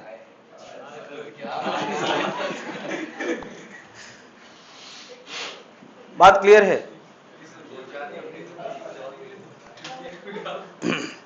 तो चलो यार, अब पूरा फैसला तुम्हें ही लेना है। अगले क्वेश्चन का पूरा फैसला तुम्हें ही लेना है, मैं कुछ नहीं बताने वाला। और इस बार अच्छी बात है, मैं न्यूमेरिकल नहीं, अलजेब्रिक टर्म में सारी बातें करने वाला हूं। ये बहुत फेमस क्वेश्चन है। M1 M2 दो ब्लॉक लटके हैं और M1 M2 से ज्यादा है, ऐसा क्वेश्चन में दिया गया है। तो क्या लगता है कैसा मोशन होगा? क्या लगता है कैसा मोशन होगा? क्या ये दोनों हवा में उड़ने लगेंगे आसमान की तरफ? क्या होगा? कौन नीचे आएगा? M1 नीचे आएगा और M2 ऊपर जाएगा। इतना हमें समझ में आना चाहिए, ये कोई बताने नहीं आएगा भाई M1 ज्यादा है तो इसके फोर्स ज्यादा लगेगा, इस पे कम लगेगा तो M1 की जीत होगी। M1 नीचे आएगा तो M2 को ऊपर जाना ही पड़ेगा। धागे में टेंशन आएगा कि नहीं आएगा? आएगा। तो जब धागा टेंशन में आएगा तो दूसरे को टेंशन देगा। इसको कहां देगा? इसको कहां देगा? चलो अब समझ गए हो मुद्दा क्या है। टी और ए फाइंड आउट करना है, टी और ए फाइंड आउट करना है। Find T and A, question है फाइंड टी एंड ए। इसके अलावा जो दिया है वो गिवन डेटा है। Find T and A, T और ए पता करना है। जिसका हो जाए, सारे फैसले शुरू से आखिरी तक खुद ही लेना होते हैं यार, कोई नहीं कहेगा ये करना है।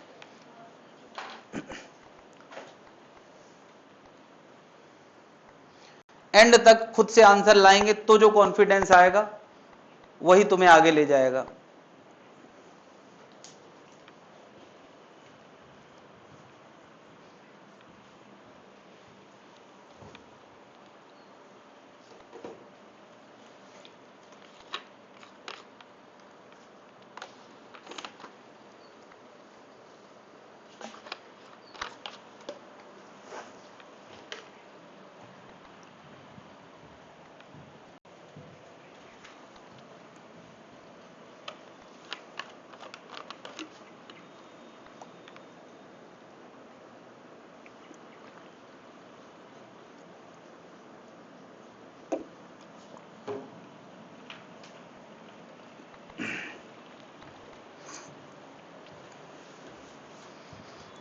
कौन दिखाना चाहता है?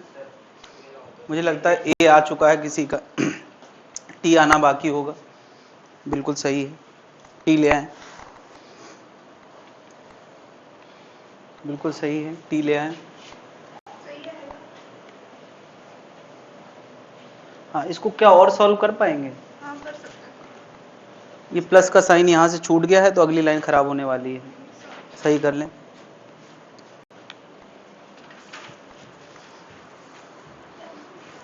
फास्ट यार, और जल्दी कोशिश करो।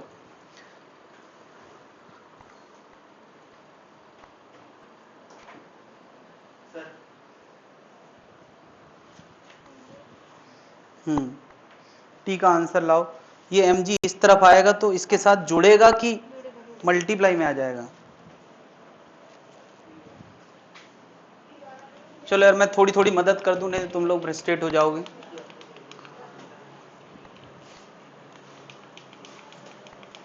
ये आगे क्यों नहीं बढ़ता है?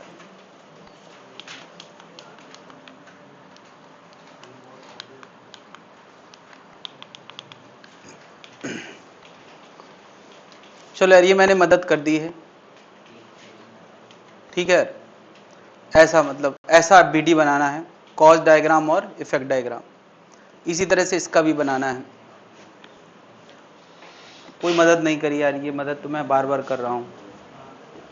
सर एक्सेलेशन नहीं है सर।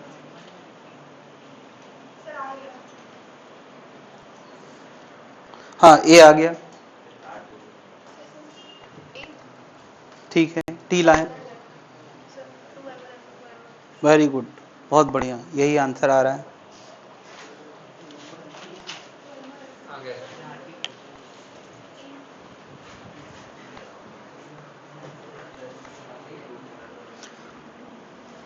टी ऊपर है, m1 जी नीचे है, एक्सलेशन नीचे दिखाया है, तो टी ज्यादा होगा या m1 जी? M1 जी। तो न्यूटन का सेकंड लॉ क्या इक्वेशन बनेगी? एफ नेट बराबर एम में क्या बनेगा? हाँ, क्या होता है? ज्यादा वाला माइनस कम वाला। ये मैं शुरू से अभी तक लिखा हूं, ज्यादा वाला माइनस कम वाला इक्वल टू एम ए। इतनी सी लाइन बार बार प्रैक्टिस करना है। इज इक्वल टू, हाँ तो लिखो m1 जी। क्यों यार m1? ये बताओ यार, नेट फोर्स नया एक्सेलेरेशन तय करेगा, ए वही जो अननोन है।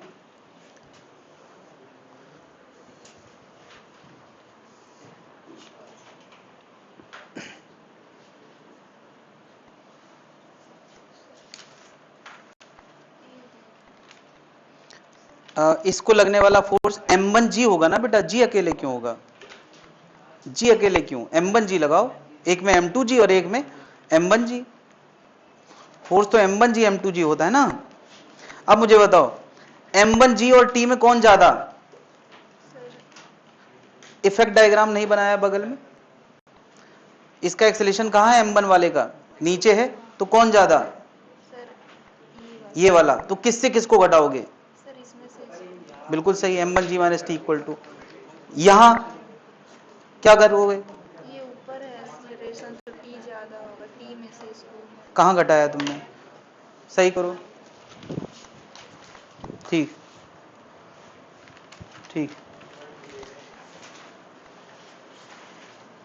हाँ, टी लाओ,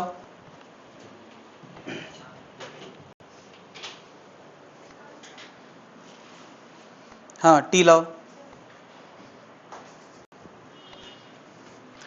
ये प्लस में लिखा है ना, बीच में प्लस। इसको कुछ और सॉल्व नहीं कर सकते? m1 प्लस m2 एलसीएम लो जरा। चलो ठीक, कर देते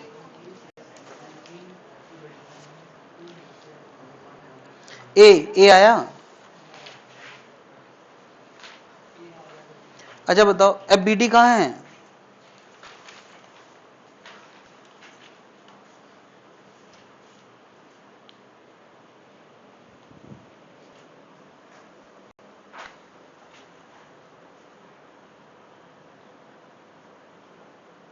इन दोनों को ऊपर नीचे में लिखा करता था ताकि ऐड करना आसान हो।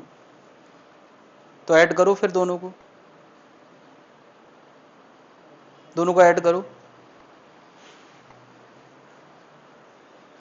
कौन रोकता है तुम लोगों को लिखते समय? पता नहीं कौन सी भूतिया ताकत है।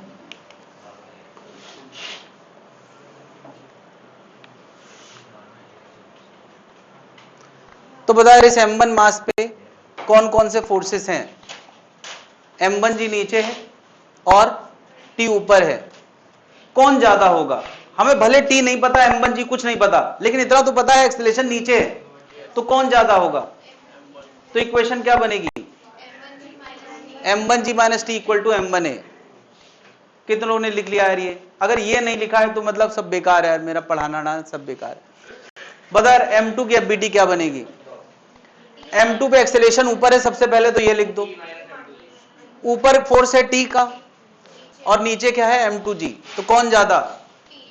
कैसे पता? तो इक्वेशन क्या बनेगी? t minus m2g equal to m2a। बात क्लियर है? अभी दोनों को ऊपर नीचे रख के जोड़ देना है यार, ये ऊपर नीचे रखा गया है,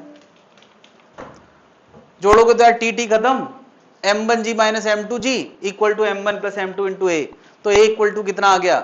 यार ये पूरा डिवाइड में आ जाएगा। क्या ये काम नहीं करना चाहिए था? गिल्ट महसूस करें, अगर नहीं किया है तो एकदम गिल्ट महसूस करें, क्योंकि बार बार वही कराया जा रहा है। वहां लॉ लिखा है, मैंने कुछ हटाया ही नहीं है, मैं बार बार कह रहा हूं उतना सा लॉ है, उसी को मैं बार बार अप्लाई कर रहा हूं। और फिजिक्स मतलब आगे से आगे डिसीजन लेना, फिजिक्स मतलब ही यही है। कितनों का आ गया? ये आ गया है, आखिरकार आ गया, कुछ लोगों का आखिरकार आ गया है। अब क्या करना होता है? हर बार हम क्या करते हैं, जब ए निकल आता है तो हम क्या करते हैं? ए किसी इक्वेशन में रख देते हैं। तो मैं यार ए इस इक्वेशन में रख देता हूं, क्या ये m2g उस तरफ जाएगा? तो t का आंसर क्या क्या देखो जरा, t इक्वल टू m2g उस तरफ चला जाएगा, ये m2g उस तरफ, और plus m2a, m2g plus m2a। चलो मैं यहां सॉल्व कर देता हूं, ये मैंने प्लान किया था पूरा कि सब कुछ डिजिटल दिखे तुम लोगों को, ताकि तुम लोग भी ऐसे ही करो। m2 इंटू ए पहले से है, और साथ में और क्या ऐड करना है? ये m2g उस तरफ जाएगा तो ऐड हो जाएगा। अब a उठा के हम यहां रख देते हैं, जो भी आया है, क्या आया है? g m1 minus m2 divide by m1 plus m2। अच्छा क्या होता है, यहां m2g है, यहां भी m2g है, इन दोनों से m2g कॉमन निकाला जा सकता है, अंदर क्या बचेगा? m1 प्लस m2 प्लस 1, ये आएगा। ये कितना आ गया? m2g, ये क्या आ गया? m1 plus m2 plus m1 plus m2। ये एलसीएम ले लिया है तो यहां भी आ गया है, m2 m2 खत्म, ये क्या आ गया? 2m1, तो ये बन गया 2m1 m2g, ये 2m1 इसके साथ मल्टीप्लाई में है ना, डिवाइड बाई m1 प्लस, ठीक है। इतनी मेहनत करके हमने आंसर निकाला है, दोबारा ना निकालना पड़े इसके लिए ये फॉर्मूला रटना है। ये फॉर्मूला बहुत फेमस है, ये दो फॉर्मूले हमें रट लेना है इस केस के लिए। इस पुली का नाम कभी कभी पुली लिखते हैं, कभी कभी एटवुड मशीन लिख देते हैं, पता नहीं पुराने जमाने में इसको एटवुड मशीन बोला जाता था, है ना, या अब जमाने में क्या बोलते हैं? पुली। तो एक पुली के दो किनारों पे m1 m2 लटकाया गया है, उसका एक्सेलरेशन बताओ। बहुत फेमस लैंग्वेज है, कई बार डायग्राम नहीं बनाते हैं, लैंग्वेज बना देंगे। तो ए का आंसर और टी का आंसर ये तुम्हें रटा होना चाहिए, अपार्ट फ्रॉम कि तुम्हें ये आना भी चाहिए कि कैसे आता है, एग्जाम में कभी निकाल के ना करना पड़े, अच्छी बात वही है। अच्छा, एक्सेलरेशन निकालना बड़ा काम नहीं है, एक्सेलरेशन निकालना तो मतलब दो इक्वेशन लिखो और एक्सेलरेशन सामने, ये 1 मिनट से ज्यादा काम नहीं है।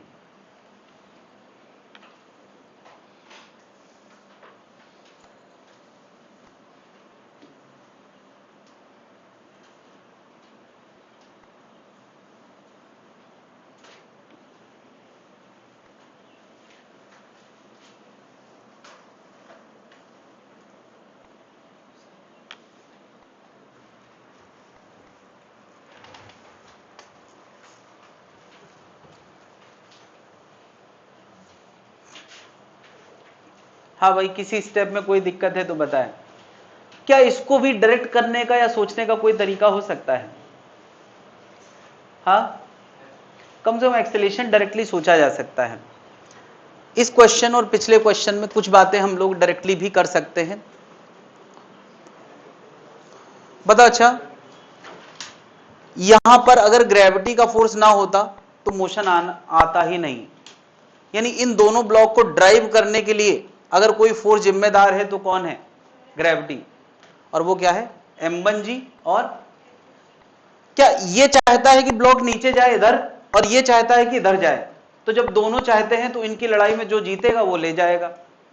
तो क्योंकि मैंने क्वेश्चन में कहा है m1 m2 से बड़ा है, तो जीतेगा कौन? m1g जीतेगा। और जीत कितने से होगी? m1g माइनस m2g से। भाई ये m1g लगा रहा है, ये m2g लगा रहा है, तो जीत कितने से होगी? m1g माइनस m2g से। और वो जीत से किसका किसका फायदा हुआ है? इसका भी। और क्या m1g माइनस m2g के नेट फोर्स से m1 और m2 दोनों चल रहे हैं कि नहीं?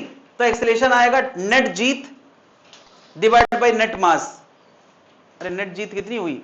m1g माइनस m2g, और नेट मास कितना? m1 plus m2। तो आंसर क्या लिखा है? m1g minus m2g upon m1 plus m2। तुम ऐसे भी सोच सकते हो, लेकिन यहां थोड़ा कोई कहेगा सर टी की तो चर्चा ही नहीं करी। तो यार टी ने एक के मोशन को घटाया है तो दूसरे के मोशन को बढ़ाया है, तो हम ये ख्याल ला सकते हैं। इस लाइन को हम ड्राइविंग लाइन बोल सकते हैं। यहां नीचे है ड्राइविंग लाइन और यहां ऊपर है ड्राइविंग लाइन। तो क्या ड्राइविंग लाइन को फेवर कौन कर रहा है? m1g। ड्राइविंग लाइन को अपोज कौन कर रहा है? m2g। तो नेट कितना आएगा? m1g minus m2g।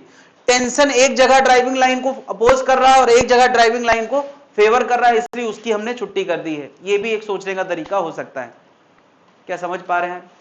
m1g driving force, m2g driving force, लेकिन जीतेगा कौन? तो m1g minus m2g upon total mass कितना? m1 plus. क्या इतनी बात समझ पा रहे हैं?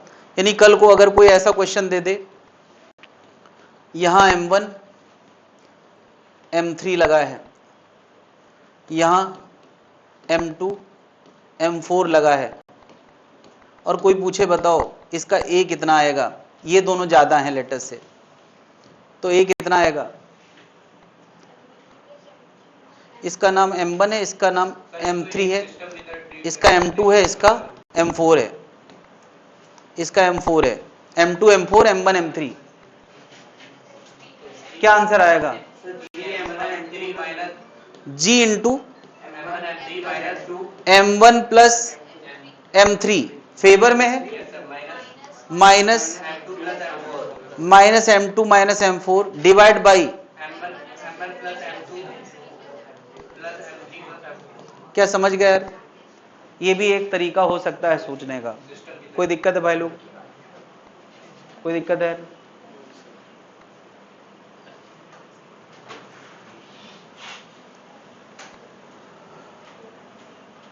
हटा दे भाई।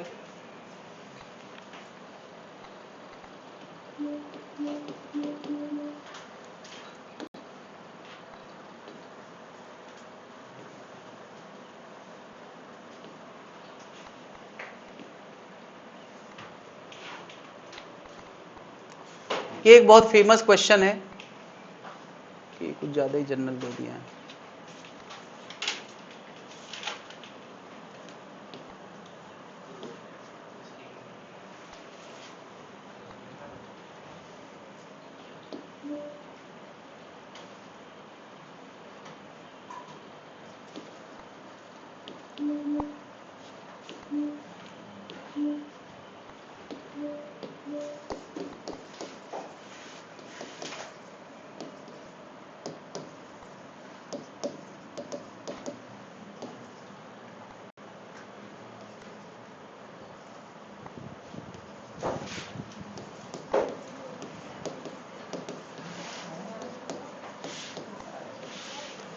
हम लोग यार अभी तक मासलेस धागे की बात कर रहे थे।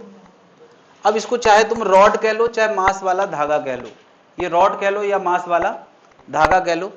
अगर मैं इसको F का फोर्स लगाऊंगा, मान लिया यार इसका मास m है, ये स्मूथ सरफेस पे रखा है, ठीक है, तो बताओ इसमें एक्सेलेरेशन आएगा कि नहीं आएगा?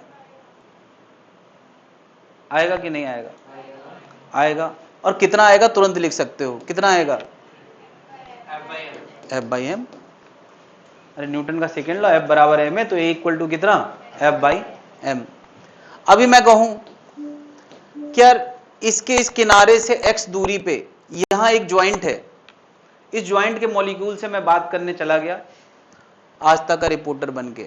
मैंने इनसे बात करी कि बताओ मॉलिक्यूल तुम लोग कैसा महसूस कर रहे हो, तो ये क्या बोलेंगे कि उस तरफ वाले मॉलिक्यूल हमें, इधर वाले मॉलिक्यूल हमें राइट फोर्स लगा रहे हैं और इधर वाले मॉलिक्यूल हमें लेफ्ट लगा, यही तो बोलेंगे यार। इसका मतलब इस ज्वाइंट पे टेंशन होगा। क्या ये टेंशन पूरे रॉड में होगा? क्या यहां के मॉलिक्यूल नहीं कहेंगे टेंशन होगा, है ना यार। जब तक हम धागा मासलेस लेते थे तो धागे के हर हिस्से का टेंशन हमेशा कैसा होता था? सेम रहता था, नहीं। मगर यहां अब अगर इन मॉलिक्यूल से पूछा जाए या इन मॉलिक्यूल से पूछा जाए तो सब एक जैसा नहीं बोलेंगे। पता है क्यों? क्योंकि अब रॉड में मास है। क्या इन मॉलिक्यूल के को काट दिया जाए यहां से तो पूरा रॉड चलना बंद कर देगा, यानी इन मॉलिक्यूल की जिम्मेदारियां ज्यादा हैं। और इस मॉलिक्यूल की को यहां से काट दिया जाए तो पीछे वाला इतना सा टुकड़ा रुक जाएगा।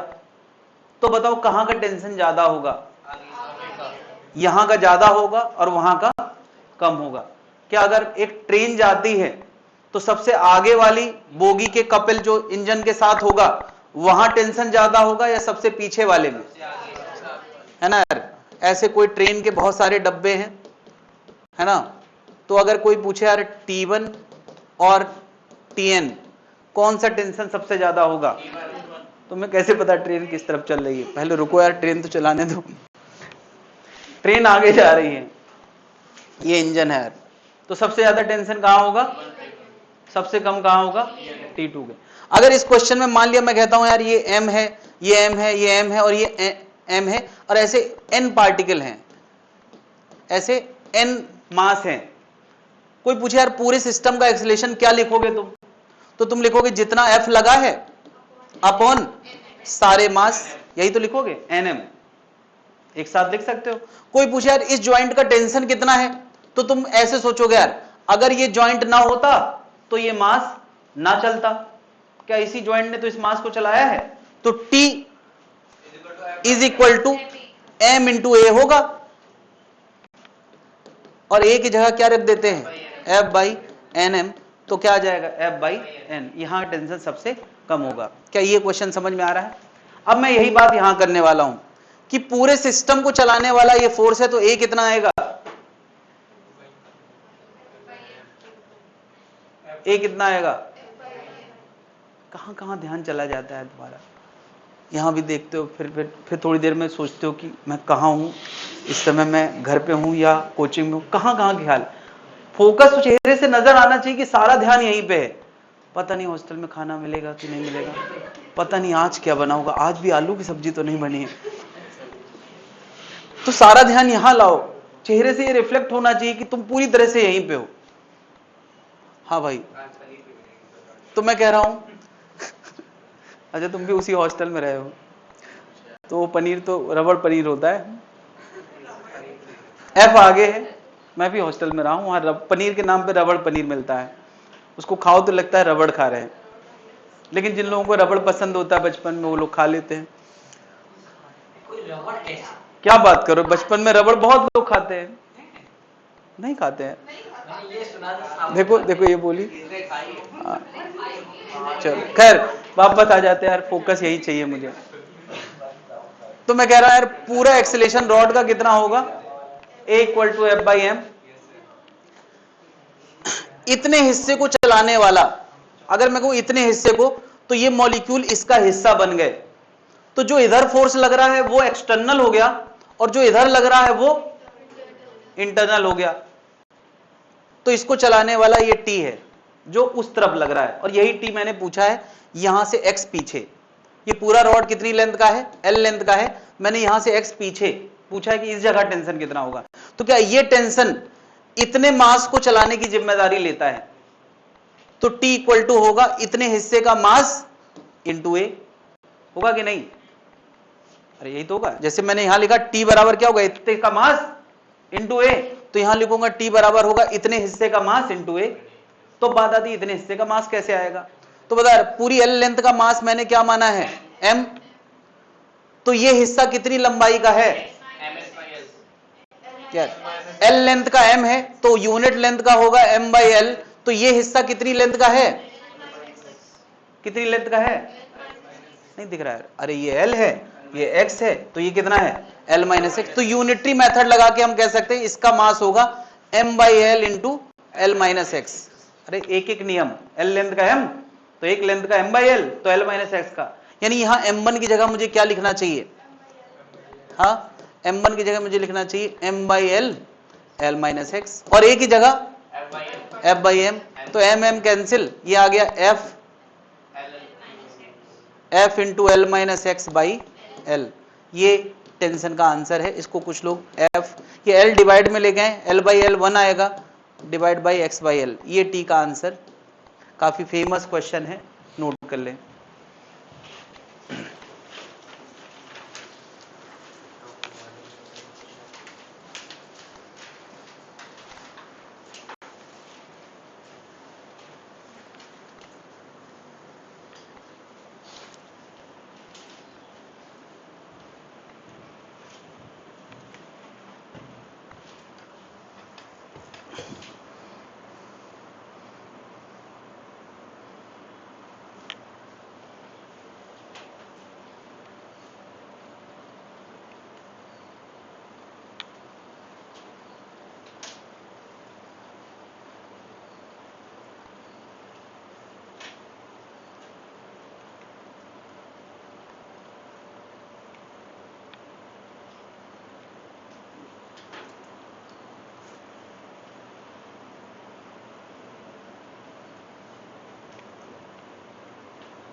ये भी एक क्वेश्चन जैसा ही है, ये भी क्वेश्चन का हिस्सा हो सकता है।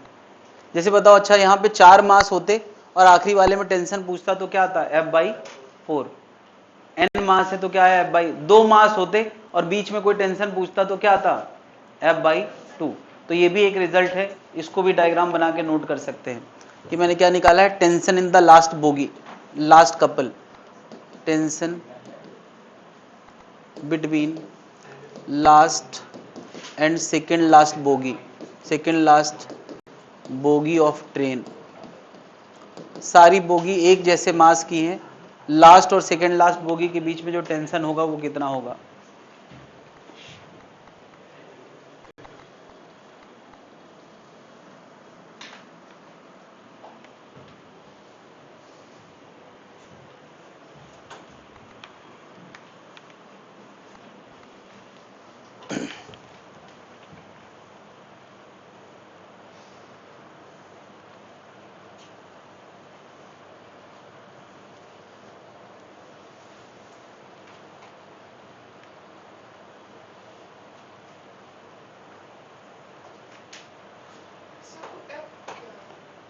F4 से ये A, पूरा सिस्टम एक जैसे एक्सेलेरेशन चलेगा, A है।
नोट कर लिया भाई लोग?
तो जब हम लोगों ने यार वेक्टर पढ़ा था तो कुछ बातें करी थी कि एक पर्सन को, ये पर्सन का टॉप व्यू है, एक पर्सन 10 न्यूटन से आगे खींचे, दूसरा 10 न्यूटन से पीछे खींचे, तो इसको नेट कितना फोर्स महसूस होगा?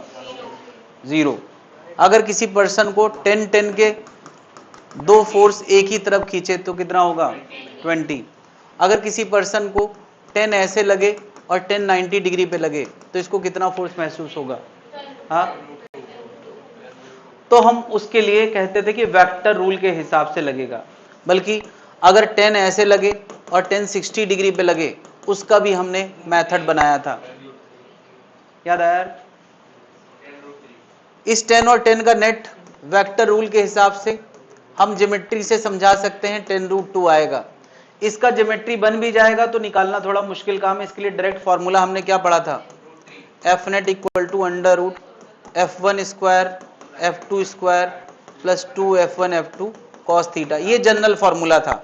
और अब ये फॉर्मूला 0 डिग्री को भी एक्सप्लेन कर सकता है, 180 डिग्री को भी एक्सप्लेन कर सकता है, 90 डिग्री को भी, सबको एक्सप्लेन कर सकता है।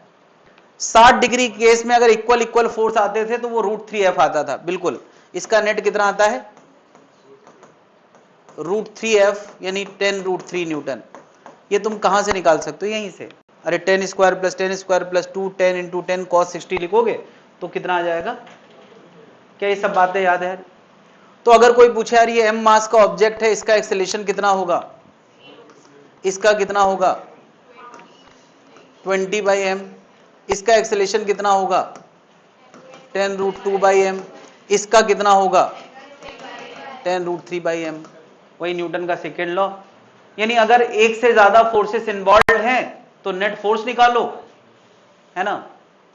तो अभी यार फिलहाल 2 है, तो 2 के लिए बड़ी अच्छी बात है कि हमने फॉर्मूले पहले से निकाल रखे हैं। 2 से ज्यादा होंगे तब तो यार 2 से ज्यादा होते तो तब भी का काम कर रखा है। सारे हॉरिजॉन्टल आपस में, सारे वर्टिकल आपस में, फिर हॉरिजॉन्टल डीलिंग अलग, वर्टिकल डीलिंग अलग, याद है? उसी चीज को हम नए तरीके से करने वाले हैं। यहां उसी चीज को हम डायग्राम में FBD के फॉर्म में दिखाएंगे, ठीक है? फिलहाल पहले इतना नोट कर ले, इतनी बातें याद आ गई होंगी।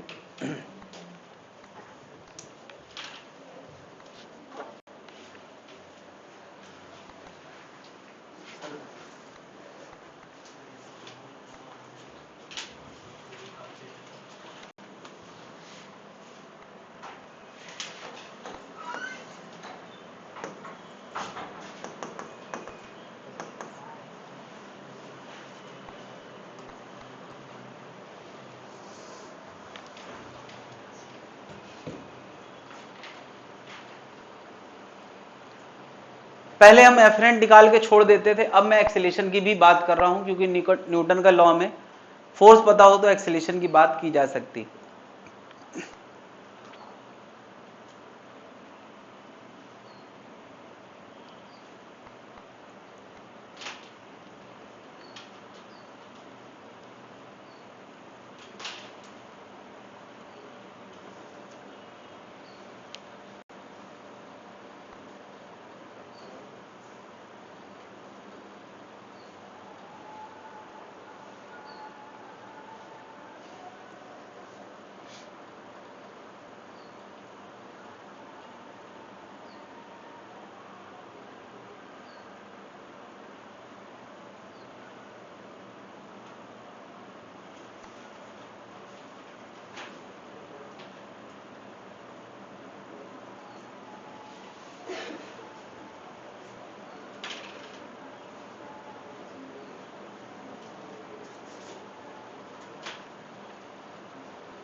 नोट कर लिया भाई?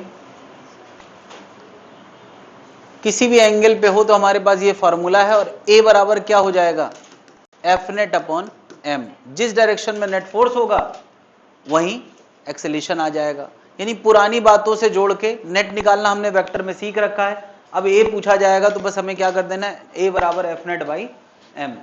कितनी बात क्लियर है? खैर, तो वहां वेक्टर वाले मेथड ना ट्राई करके कुछ हम थोड़ा नया ट्राई करेंगे। हम लोग डायग्राम पे सब कुछ फिर से दिखाना सीखेंगे। सोचा यार इस ऑब्जेक्ट को, इस सब टॉपिक का नाम कंपोनेंट ऑफ द फोर्स डाल सकते हैं। मैंने इसको नाम दिया कंपोनेंट ऑफ द फोर्स। वहां लिखा हुआ है मैंने यार 37 डिग्री के एंगल पे 100 न्यूटन का फोर्स इसको लगाया है और इस पे कौन सा फोर्स लग रहा है, mg लग रहा होगा और ऊपर क्या लग रहा होगा, n लग रहा होगा। नहीं, क्या लगता है ये कहां जाएगी, हॉरिजॉन्टल में या ऊपर टेढ़ा जाएगी? क्या लगता है, हॉरिजॉन्टली। ऐसा लगता है कि ये हॉरिजॉन्टली, ये कंफर्म तब होगा जब सब कुछ हम लोग क्लियर कर लेंगे। तो हम क्या करते हैं, सब कुछ क्लियर करने के लिए इसका फ्री बॉडी डायग्राम बनाते हैं। क्या बताओ, जब हमें लग रहा है कि ये आगे जा सकती है तो इसको टेढ़ा दिखाने से कोई फायदा? तुम्हें याद है यार, हम लोगों ने कंपोनेंट करना सीखा था। जब भी कोई एक वेक्टर हो तो उसके दो रेक्टेंगुलर कंपोनेंट हम लोग कैसे करते थे, याद है यार? एंगल से लगा हुआ कंपोनेंट क्या होता था, कॉस थीटा, और दूसरा वाला क्या होता था, साइन थीटा। ये याद है कि नहीं? कंपोनेंट करना सीखा था। तो हम लोग यार इस 100 न्यूटन की छुट्टी करके उसकी जगह दो फोर्स लगाना शुरू कर देते हैं, है ना? कौन कौन से दो फोर्स लगेंगे, 100 cos 37 और दूसरा क्या, 100 sin 37। क्या हम इसकी छुट्टी करके दो लगा सकते हैं? ये काम हमने पढ़ा था। और ये चीज क्या है एक्चुअली, हम दो का रिजल्टेंट हमेशा एक देखते हैं कि नहीं, यही तो रिजल्टेंट होता है दो का। तो ये उसका रिजल्टेंट है इन दोनों का, तो ये दोनों उसके क्या होंगे, कंपोनेंट। और ज्योमेट्री से वो कंपोनेंट क्या हो जाएगा, ये आएगा r cos थीटा और ये क्या आएगा। ये बात यार पहले हम लोग बहुत प्रैक्टिस कर चुके हैं, तो ये मैं सीधे मान सकता हूं, इतना मान सकता हूं कि नहीं। तो ये cos 37 रख के जरा हम देख लेते हैं ये कितना आ गया, 80 न्यूटन आ गया, और ये 60 न्यूटन आ गया। अब यार हमें साफ साफ दिख रहा है, आगे 80 है, ऊपर 60 है, और इसके अलावा अरे यार ग्रेविटी नहीं लगाएगी, 10g, और g होता है 10, तो ये कितना हो गया, 100 न्यूटन। अब ये सब कुछ सामने दिख रहा है, सब कुछ, नीचे 100, ऊपर 60, आगे 80। ओके, बिल्कुल, ये हम बाद में तय करेंगे, पहले ये तो तय कर लें कि बॉडी चलना कहां चाहती है। तो यार आगे 80 है तो ये आगे चलना चाहती है कि नहीं, अरे उसको कोई रोकने वाला। नीचे 100 है, ऊपर 60 है, तो ये ऊपर जाना चाहती है या नीचे? तो ये इसका मतलब जमीन के साथ इंटरेक्ट करेगी, और इंटरेक्ट करेगी तो जमीन क्या देगा, नॉर्मल एक्शन। नहीं, जमीन क्या देगा, नॉर्मल एक्शन। तो ये हमारा अब पूरा कॉज डायग्राम बन गया है, कॉज डायग्राम बन गया है। इफेक्ट डायग्राम अब हमें महसूस होने लगा है, पहले नहीं महसूस हो रहा था, अब साफ साफ महसूस हो रहा है। क्या इसमें एक्सेलेरेशन आगे आएगा कि नहीं, और कहां आएगा, ऊपर या नीचे? नीचे एक्सेलेरेशन आ जाता अगर जमीन ना होती तो, नॉर्मल उसको रोक लेगा। नीचे मतलब जमीन फाड़ के अंदर थोड़ी घुस जाएगा, बात समझ रहे हैं? जाना तो चाहता है, नीचे 100 है, ऊपर 60 है, लेकिन ये जमीन को इंटरेक्ट करेगा कि भैया हम नीचे आ रहे हैं, तो जमीन कहेगी ना भैया इससे नीचे जाने की जरूरत नहीं है, तो जमीन उसको ऊपर क्या देगी, नॉर्मल। तो अब दो डिस्कशन हमें साफ साफ महसूस हो रहे हैं। एक वर्टिकल डिस्कशन, बताओ वर्टिकल में कौन सा नियम लगने वाला है? यार वर्टिकल में कोई एक्सेलेरेशन आ सकता है क्या? क्यों नहीं आएगा, क्योंकि जमीन आने नहीं देगी। ये जाना तो चाहता है जमीन के अंदर, अगर अचानक से जमीन गायब हो जाए तो ये अंदर जाएगा कि नहीं? तुम कहोगे जमीन गायब तो mg गायब हो जाएगा, अरे फ्लोट टूट जाएगा। तो वर्टिकल डिस्कशन में न्यूटन का कौन सा लॉ लगना है, फर्स्ट लॉ।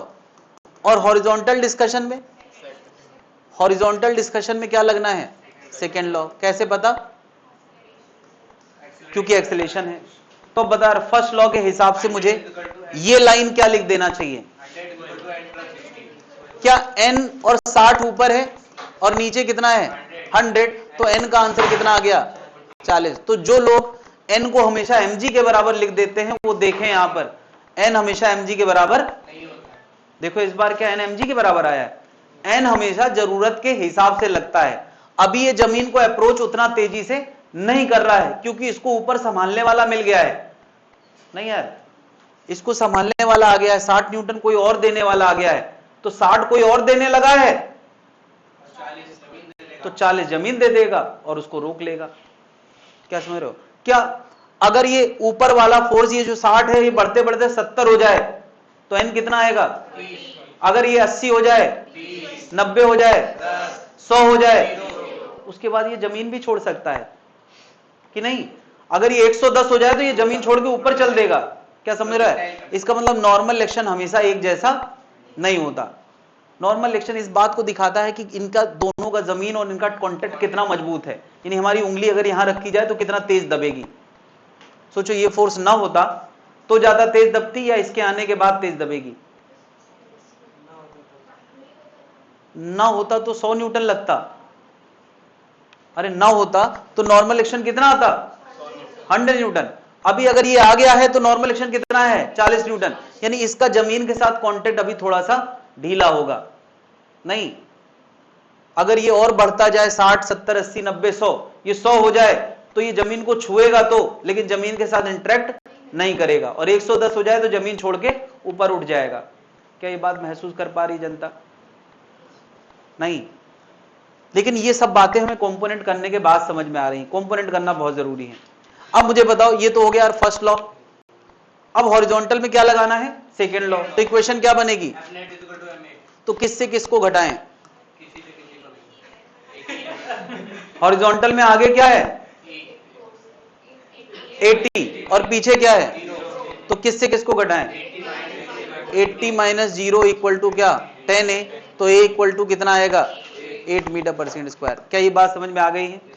चलो यार, यहां समझ में आ गई है, यहां वाला तुम करके दिखाओगे 37।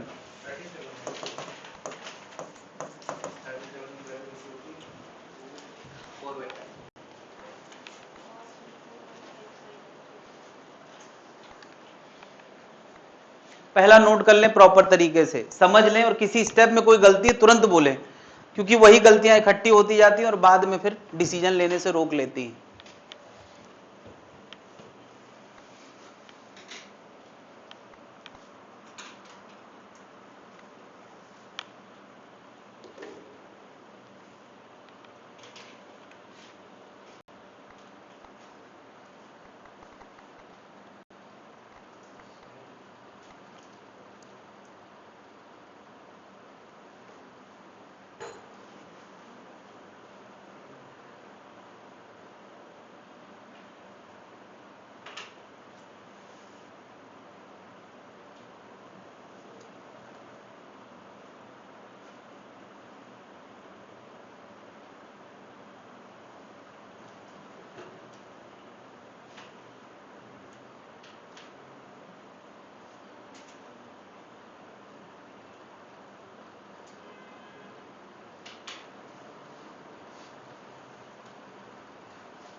FBD बनाए भाई लोग।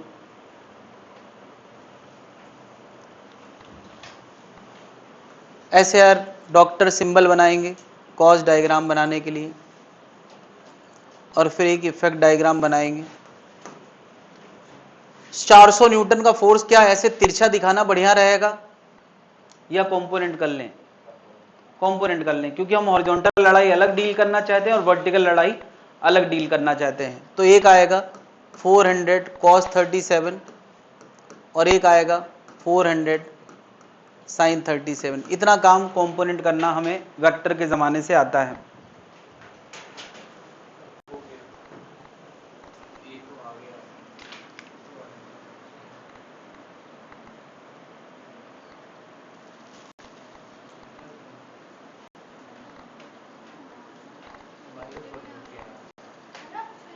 सर हो गया, वो हवा उड़ेगा। वो ऊपर चलेगा सर।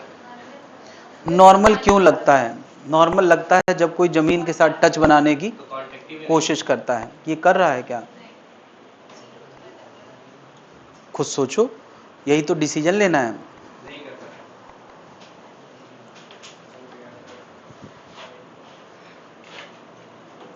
आ गया 100 माइनस का। ये क्या हो गया यार? तुम क्या कहना चाहते हो? नॉर्मल माइनस 140 का क्या मतलब है? ये वैल्यू कितनी आई है? 3। और ये कितनी आई है? तो हम लोग यहीं बैठ के एनालाइज करें, इसके अलावा और कौन सा फोर्स है? नीचे कितना है? 10G है, दैट इज 100। तो नीचे 100 है, ऊपर 240 है। तो क्या ये बॉडी जमीन के अंदर आना चाहती है? तो जब जमीन में आना ही नहीं चाहती है, तो ये जमीन के साथ कांटेक्ट बनाएगी क्या? अरे ये तुरंत उठ जाएगी, नहीं उठ जाएगी। अरे बताओ, 240 ऊपर 100 नीचे, तो जीत किसकी होगी? और जब 240 जीतेगा तो क्या नीचे ले जाएगा क्या? इसका मतलब ये जमीन के साथ टच बनाने नहीं चाहता, तो नॉर्मल की हम बात ही नहीं कर सकते। और नॉर्मल कभी निगेटिव तो होता ही नहीं है। इसका मतलब इसकी इस बार पहली बार इसके इफेक्ट डायग्राम में हमें एक एक्सेलेरेशन ऊपर दिखाना चाहिए, इसको AY कह देते हैं। 140 मीटर नहीं, और क्या बताओ, आगे और पीछे की लड़ाई में कौन जीतेगा? तो इसका मतलब इसके अंदर AX भी आएगा। तो क्या एक बॉडी के अंदर दो एक्सेलेरेशन आ सकते हैं? बिल्कुल आ सकते हैं। याद करो यार, 2D मोशन, हम लोग बॉडी का मोशन एक ही होगा, लेकिन उसको डिस्कस दो कंपोनेंट से कर सकते हैं। यानी ये कुछ टेढ़े मेढ़े रास्ते में जाने वाला है, जिसके अंदर AX भी होगा और AY भी होगा। क्या हम हॉरिजॉन्टल डिस्कशन से AX ला देंगे, वर्टिकल से AY ला देंगे? क्या हमने दो डायरेक्शन में अलग अलग सेकेंड लॉ नहीं लगा सकते क्या? तो AX और AY इस बार दोनों आएगा। पहले हम लोग हॉरिजॉन्टल डिस्कशन कर लेते हैं। बताया हॉरिजॉन्टल में 320 माइनस 0 नॉर्मल जिन्होंने लगा दिया है वो क्लियर कर ले, नॉर्मल एक्शन नहीं लगेगा। नॉर्मल एक्शन का फैसला हमें तभी लेना होता है कि पहले तो इंटरेक्ट करने की कोशिश हो, तब तो लगेगा। तो क्या लगेगा यार? 320 आगे 0 पीछे इक्वल टू क्या? 10AX। तो AX कितना आ गया? 32 मीटर पर सेकंड स्क्वायर। और वर्टिकल डिस्कशन क्या होगा? ऊपर 240 नीचे 100। यार न्यूटन का सेकेंड लॉ यहां भी लगेगा। इस बार वर्टिकल में भी सेकेंड लॉ लगा है और हॉरिजॉन्टल में भी सेकेंड लॉ लगेगा। इज इक्वल टू क्या? 10AX। तो AX कितना आ रहा है? 14 मीटर पर सेकंड स्क्वायर। तो अगर कोई इसका वेक्टर आंसर लिखना चाहे तो दो चीजें लिखेगा, 14 I cap plus 32 J cap metre पर सेकंड स्क्वायर।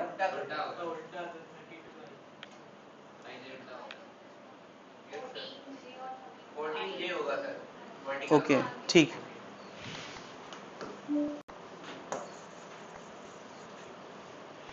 हॉरिजॉन्टल में कितना है? ये AY है ना, 32 I cap plus 14 J cap metre पर सेकंड स्क्वायर। क्या बात समझ में आ गई है कि नहीं? इसका मतलब यार लॉज ऑफ मोशन में ऐसा नहीं कि एकदम सेट रूल है, हमने सीधे सीधे लगा दिया आंसर आ गया। हमें उस समय एनालाइज करना पड़ता है कि हो क्या रहा है। अगर हम घटना को इमेजिन कर सकते हैं तो आंसर ज्यादा अच्छे से ला सकते हैं। बात समझ में आ रही है या कुछ मुझे और बोलना है इसमें? आ गई।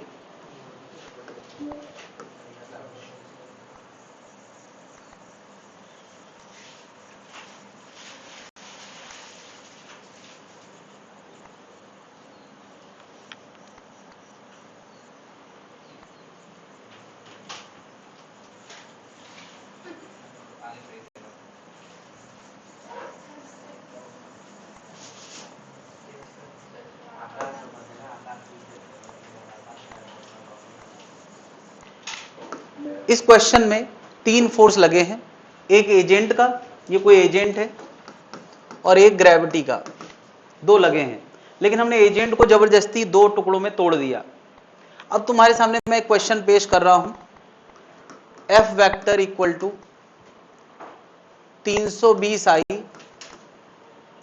प्लस 240J एक फोर्स है, और F2 वेक्टर लिख रहा हूं -100J। जरा क्वेश्चन देखें, ये क्वेश्चन और ये क्वेश्चन, यहां तुमने एनालाइज करके ये पता किया है और यहां किसी ने बना बनाया दे दिया है, नहीं तो ये F1 वेक्टर, ये F2 वेक्टर। तो बता यार इसका F नेट वेक्टर क्या आएगा? 320I plus 140J। सोचो कोई क्वेश्चन तुम्हें यहां से दे तो तुम्हारे लिए उसने एनालाइज वाला काम खत्म कर दिया है, तुम्हें सीधे नेट फोर्स दे दिया है और पूछे एक्सेलेरेशन बताओ, तो तुम्हारे लिए बड़ा आसान हो जाएगा, F net vector upon m। अब सब कुछ वेक्टोरियली करना है, क्या लिखोगे? 320I 140J डिवाइड बाई क्या 10, तो ये आ जाएगा 32I cap 14J cap metre पर स्क्वायर। तो तुम कैसे क्वेश्चन की उम्मीद करते हो, डिमांड करते हो, ऐसे या ऐसे? तो अगर ऐसे आ जाए तो इसका मतलब बाबा बड़े दयालु हैं, ऐसे क्वेश्चन दे दे तो ऐसे कर लो यार। और अगर सिचुएशन दी है तो उसको तुम्हें एनालाइज रुक के सोचना पड़ेगा कि क्या हो रहा है। तो एक ही चीज को दो तरीके से पेश किया जा सकता है, ये दयालु वाला और ये टॉर्चर वाला। क्या बात समझ गए? लेकिन टॉर्चर वाला तरीका, नई सिचुएशन होगी तो हमें सोचना पड़ेगा कि हो क्या रहा होगा। क्या नहीं कर पाएंगे? ये वाला नहीं कर पाएंगे क्या? कर लोगे ना भाई। और वेक्टर में अगर ऐसे दे दिया जाए तो यही तो सेकंड लॉ है यार। सेकंड लॉ जनरल बात तो यही है, ए वेक्टर बराबर है वेक्टर अपॉन एम होता है। एक लाइन के डिस्कशन में वो ज्यादा आसान हो जाता है। क्या बात समझ में आ गई है? तो इसके कहां तक के क्वेश्चंस करके आएंगे? अच्छा अभी मंकी वाले रह गए हैं।